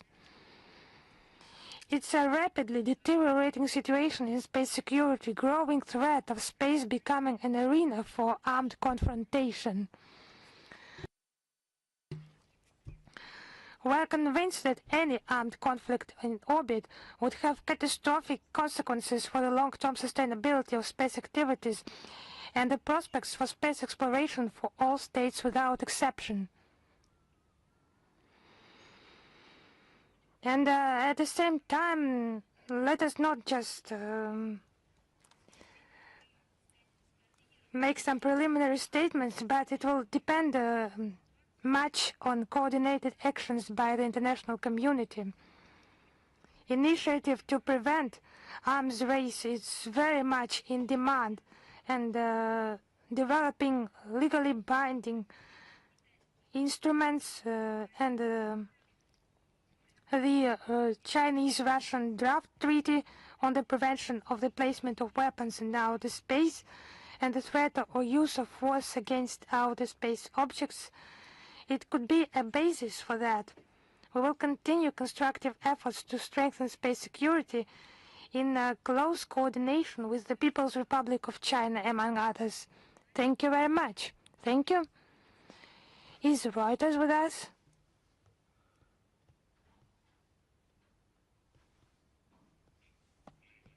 Yes, Madam Zakharova.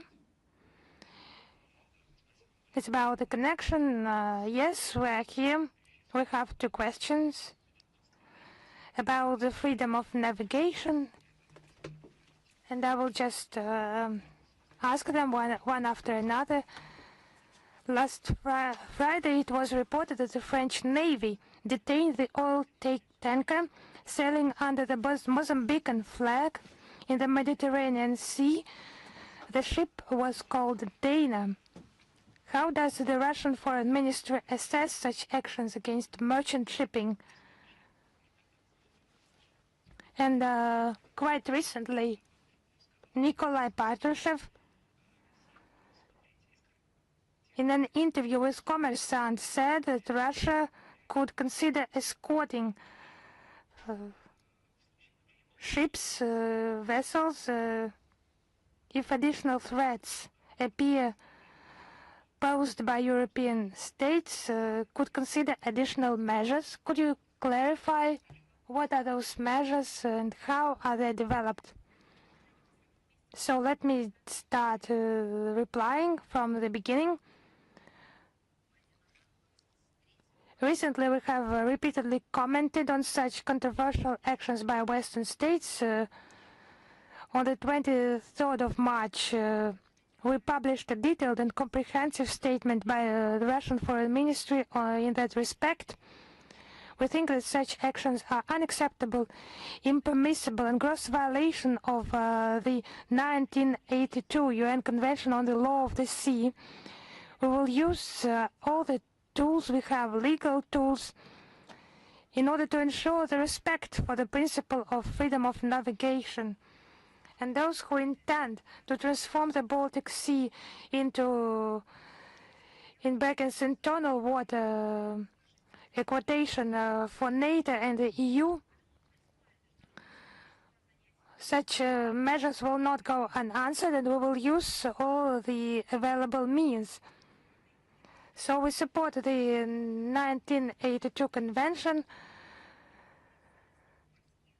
resist to neo-colonial dictatorship, and stand for the unification in order to protect the legitimate interests of maritime carriers. So we think it's unacceptable to turn the maritime space into a zone of confrontation, and actually to return to piracy, but at a new technological level. So why has the international community worked so hard on preserving the international regulation? Why have so many resources been spent in order for the maritime space to be regulated, when it's possible like that just to remember about pirates' tricks of 300 years ago, but in new technological harpoons to seize vessels, to rob them and to destroy them and so on. Yes, that's the case, but we have the film of Pirates of the 21st Century, but it's some prophecy. It's symbolic, actually. We thought it's absurd, but it's a new reality. Now about the interview by Nikolai Patrushev. An emphasis was made in that interview on political and diplomatic means widely used by our country to counter illegal actions by EU members. They are not always effective. It's obvious in that regard the competent authorities have developed and implement a whole range of appropriate actions. Specifically, measures are being envisaged to escort Russian-flagged vessels, and the special measures to install protective equipment on board vessels and other measures, but I will not go into detail here because it's not my scope, but any unfriendly measure will meet with a proportionally strong response. We have the necessary means and capabilities available. Thank you very much. Thank you. Is Town News with us? Yes. Hello, Madam Zakharova. Hello. Town News Information Agency, Georgia. First of all, I would like to thank President Putin of the Russian Federation, Russian Orthodox Church, and the people of Russia for honoring the memory of our beloved Patriarch Ilya II, and the participation of Special Representative of the President of the Russian Federation for International Cultural Cooperation, Mikhail Shvydkoy, in the farewell ceremony for Catholicos Patriarch of Georgia. And those condolences were perceived as a significant, friendly, and symbolic signal. What do you think will be further practical and diplomatic impetus? In your opinion, what could follow such steps? And following up on your statement at the previous briefing that the ball is not in Russia's court, what actions on the part of Georgia could further this impetus? Actually, I would like to reply to your today question, and I have taken this homework from the previous briefing. Yes, it was actually a deep grief in Russia, the death of Patriarch. He was a true spiritual leader, and he protected traditional values and Orthodox unity. So he was respected in the entire Christian world. You have enumerated the steps by the Russian authorities in order to convey officially our condolences to the people of Georgia. Regarding relations with Georgia, our peoples, I would repeat once again, are bound by the closest historical ties. Despite well-known political differences on some issues, we encourage the development of bilateral cooperation. It appears that the Georgian side is also interested in constructive relations with Russia. Interaction with our country is one of the key factors behind the unprecedented growth of the Georgian economy. I would emphasize that our ties with Georgia are natural and not artificially imposed by someone. And we do not allow to impose such approach on us by the West or by anyone else. So it's about economic interaction and people-to-people contacts. Russia is a key trading partner for Georgia in 2025. Yes, as I have promised. I took that data from experts. The trade turnover grew by 6%, reaching $2.7 billion. Russia accounts for 2/3 of Georgia's wine exports, 90% of fruit, 40% of lemonades and mineral water. This demonstrates that our capacious market remains Georgia's priority, and CIS countries account for 70% of Georgia's exports, many times more than the EU's share. Why I compare with the EU? It testifies about the lack of a clear result from the Georgia-EU Free Trade Agreement signed in 2014. It's just propaganda. It remains only propaganda. No one in Brussels intended to open their market to Georgian goods. But 12 years went by. What was the obstacle? It was only about words. Now they just offer to the region's countries, just distracting them from the truth, just showing them some distractive objects, and actually nothing happens. And Russia is a key supplier of strategically important goods to Georgia, energy and grain. The decisions adopted by our leadership in 2023, it was very important to resume direct flights and a visa-free regime for Georgian citizens. Today, the air flights are conducted in more than 20 directions, connecting 3 Georgian and 11 Russian cities. The tourist flow increased to 1.6 million people. Every 4th tourist in the Republic in Georgia is from Russia, and it's about the development of Georgian tourism industry and increasing the number of pilgrimages to Georgia. Russians travel there not for exotic things, but to venerate Georgian holy sites. This would be further occasion to do that. It's one more eloquent testimony of common culture and history of the two people. We stand on the same spiritual foundation and defend the same values. We're sincerely glad that the context between our two peoples and the economic cooperation is developing accordingly. Now on to political dialogue with Georgia. I can only repeat one thing. If Tbilisi is ready for that, Moscow will not avoid goal-oriented discussion.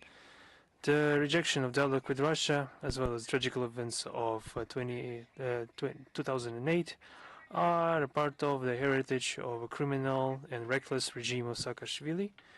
It's rational to actually rationally justify the advantages of such an approach that Georgia used to take, and we hope that Tbilisi, realizing the true goals of the West in regards to the country, will understand that cooperating with Russia is better than confronting it, and this is a position that is backed by facts. And the challenges that our peoples, our countries have faced have become doubtlessly a very powerful provocation that has been prepared for a long time, and fortunately was stopped in its tracks, and it didn't go any further in the deepest part that it was prepared to serve by the West, not only for our country but the entirety of the region. The region is rich in natural resources and represents a unique geological and ecological point of the planet, possessing all types of natural riches, from resources to, of course, culture, history, art, etc. And you understand this always causes envy and desire to be destructive and inflict damage and unleash chaos and disorder. This is a desire of some select structures on our planet. Unfortunately, they do still exist. Thank you very much. Thank you. Is the Chinese media cooperation with us? Yes. We have two questions. You already answered one of them. Thank you very much. I'll answer the second question. Currently, on the island of Hainan, we have the Boao Asian Forum, where Russia is represented on a high level. Asia is currently being called locomotive of the global economic growth, with its role becoming more important than before. How does Russia view the multilateral cooperation with the Asian countries in the forming markets? What are the expectations of the Russian side in regards to the existing forum and the prospects of its development? In the current moment of geopolitical tension, we see the growing significance of dialogue structures helping reinforce regional cooperation and elaborate exact avenues of growing trade and economic cooperation. Among such formats are the Asian Forum and the Eastern Economic Forum in Russia. They are depoliticized and representative and specially oriented towards the Asia-Pacific region, rich in history and tradition, and they are, of course, extremely effective. The organizers of the ongoing Asian Forum, BOAO, are raising the topics concerning the relevant economic tendencies in the world. Especially, we see the discussion of digital economy and managing artificial intelligence, good environment for trade and investments, development of cross-border payment and electronic commerce. This is especially important for Russia because we are interacting both with our Chinese friends and other partners from Asia. We're interested in broadening our connection with the Chinese Forum. Representative of Russia is among the board of directors of the forum, and we will be always be happy to host the Secretary General of the Boao Asian Forum, Chan Zun, at the Eastern Economic Forum. We also think it necessary to invite representatives of multilateral associations situated in Eurasia to such events. The forum is hosting the heads of executive authorities of some international structures such as ASEAN, SCO, CICA, the Asia Development Dialogue, Asia Cooperation Dialogue, and also these representatives are also visiting the Eastern Economic Forum, where we see the work conducted by the EU, APEC, and the SCATO. This also helps reinforce the context between the business circles of those countries. So we wish all the success and productive discussions at the Boao Asian Forum, and we also hope for broad representation at Eastern Economic Forum. Is Bolt News with us? Yes, good afternoon.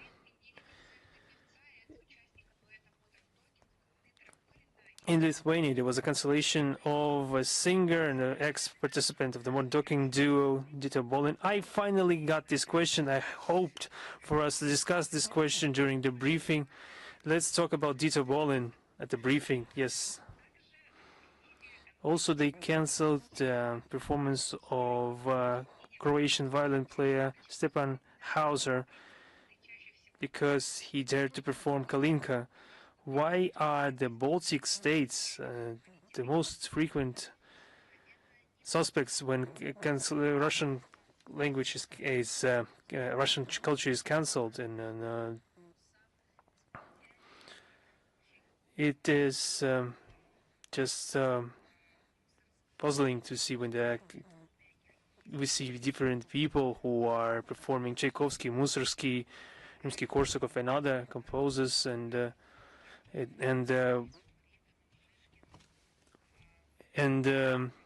it would be very terrible to see for everyone who knows who Wrubel, Vysotsky, and other great painters are, who are familiar with the actions of Russian regimes, and who know about the theater of Stanislavski, smaller theater, and other our theaters. We're not even talking about the performers. We're talking about the Respublic regime, who is responsible for such commandments. They cannot, in reality, cancel anything. They change some logos, labels, and that's it. Then they run out of money, and they started to focus more on their real task at hand, trying to control the damage. Periodically, just resorting to some petty acts. What we are witnessing is just nationalism transforming into neo-Nazism. Thank you. Thank you. Is Lenta.ru with us? Now, yes, Madam Zakharova, we have on the 20th of March, the Parliament of Moldova adopted a resolution condemning the so-called pollution of the Dniester River as a result of the armed forces of Russian Federation strike against the Ukrainian infrastructure. According to the document, a lot of oil products have been discharged into the river, which created a serious threat for the health of the population, including the possible cancerogenic influence. How could you comment the adoption of this resolution by the Moldovan parliament? There's nothing to be surprised about. For many years, official Chisinau has been regularly accusing Russia of practically everything. Economic, financial problems, Russia is always to blame. The situation in the security sphere is aggravating. Moscow is to blame. Unfortunately, demography is declining. Moscow is to blame too. Everything they are blaming on us.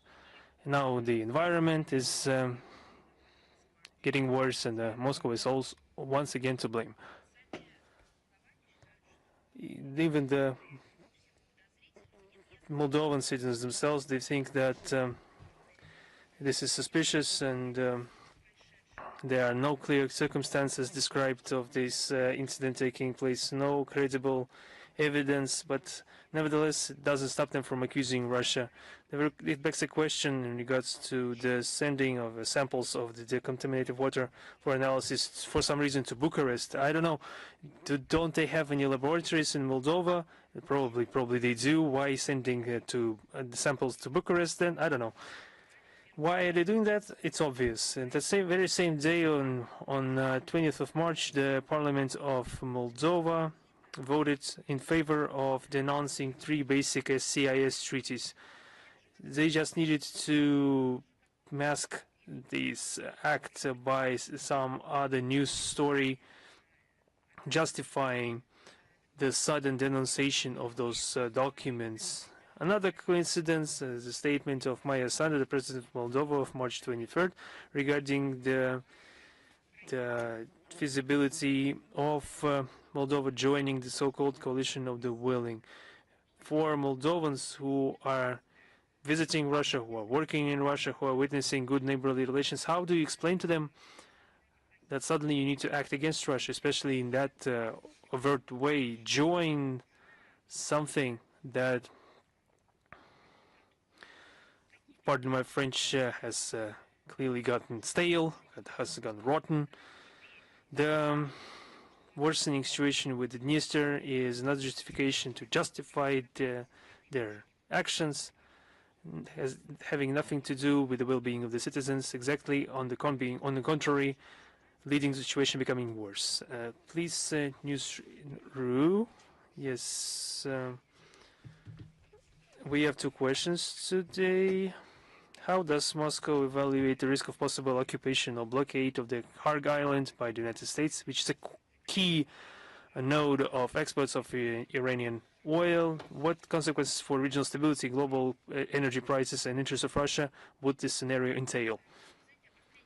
The worsening of the situation in the Middle East has already, as you know, I'm convinced that you're familiar with the numbers, has led to the rupture of 20% of all global shipments of hydrocarbons and fuel. We already mentioned that at the previous briefing. Due to the significant damage of more than 40 facilities of fuel and energy infrastructure of the Persian Gulf countries and the practical blockade of the Hormuz Strait, the market daily is lacking 50 million barrels of oil and 4.5 million barrels of oil products. And according to the International Energy Agency, gas has increased in price by 85% in recent time and is currently trading around 600, 700 US dollars for 1 cubic meter. The Brent oil has increased in price by 54%, currently at level of $100 per barrel. Such significant and sudden growth in price of energy has led to the ramifications for the entirety of the manufacturing production chain.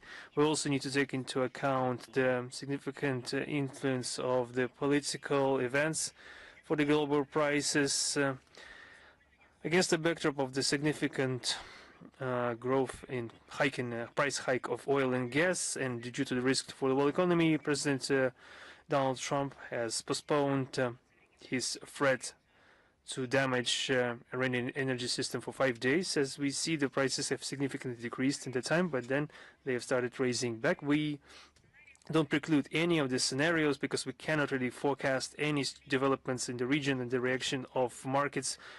We call on the de-escalation.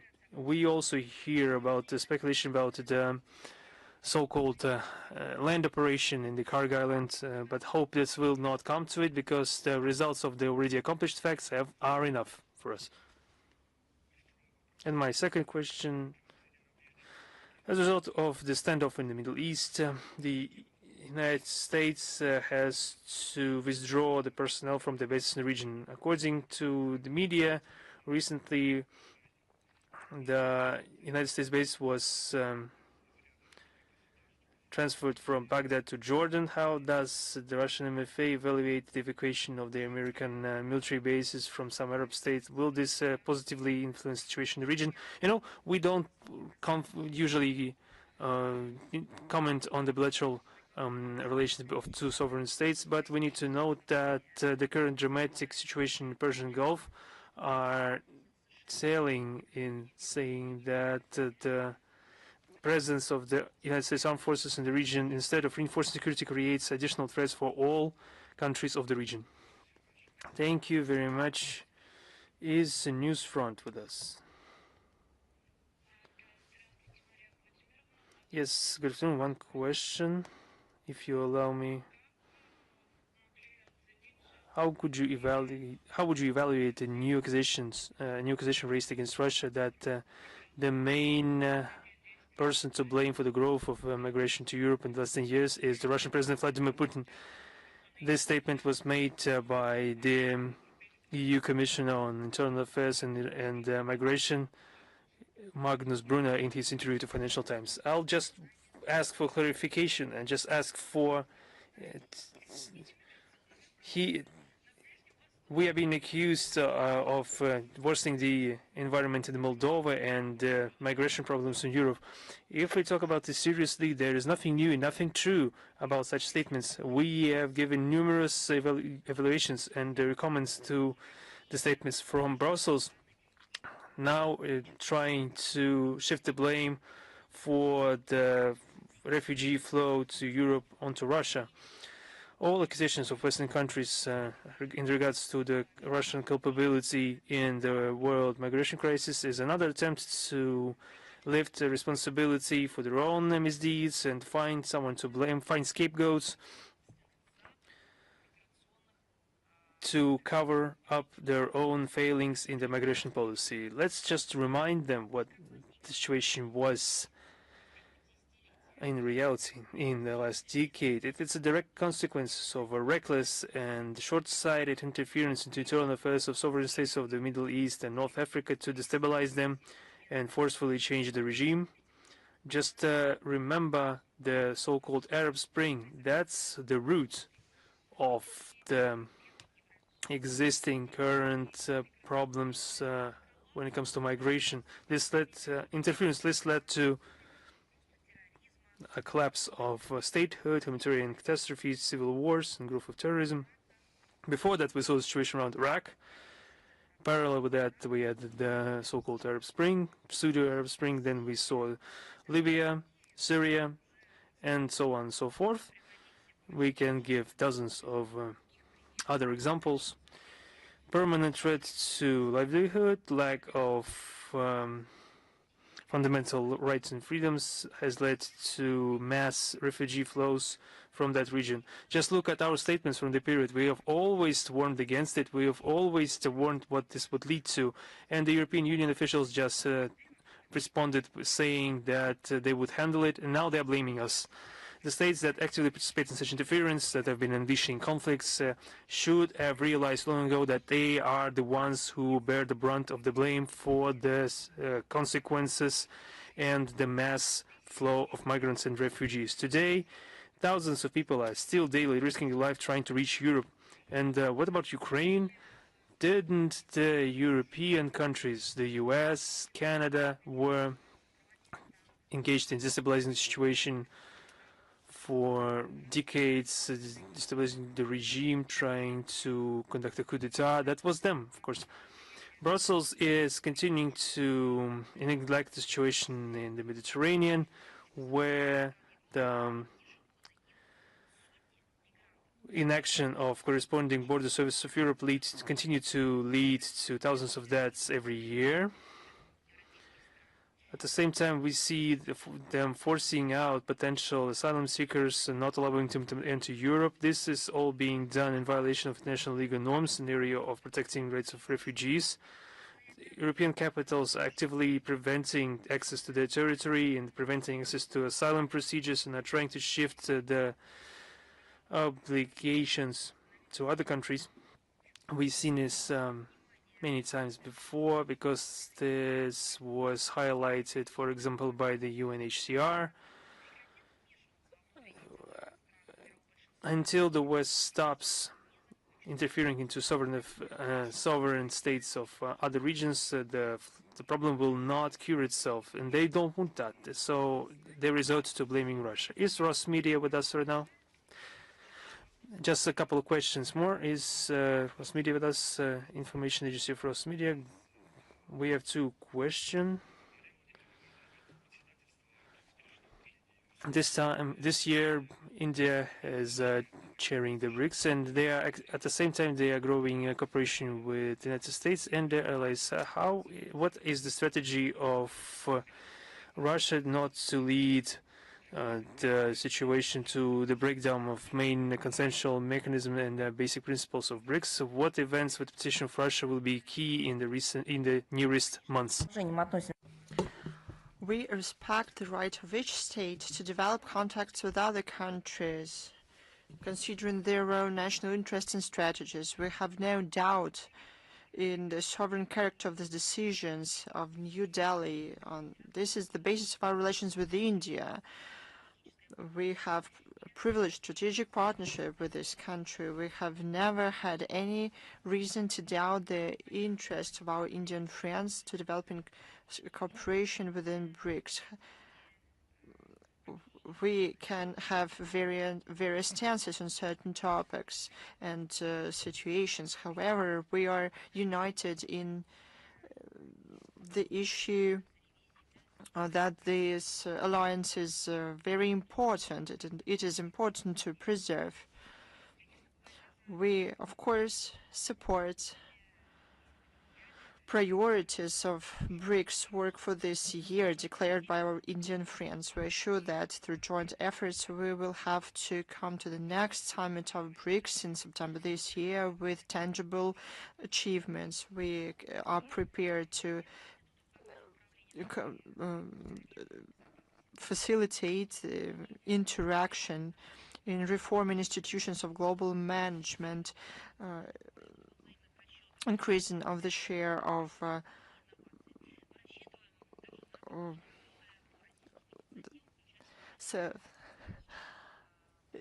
settlement in national currencies and other topics. We expect to continue work on Russian initiatives, including the mechanisms of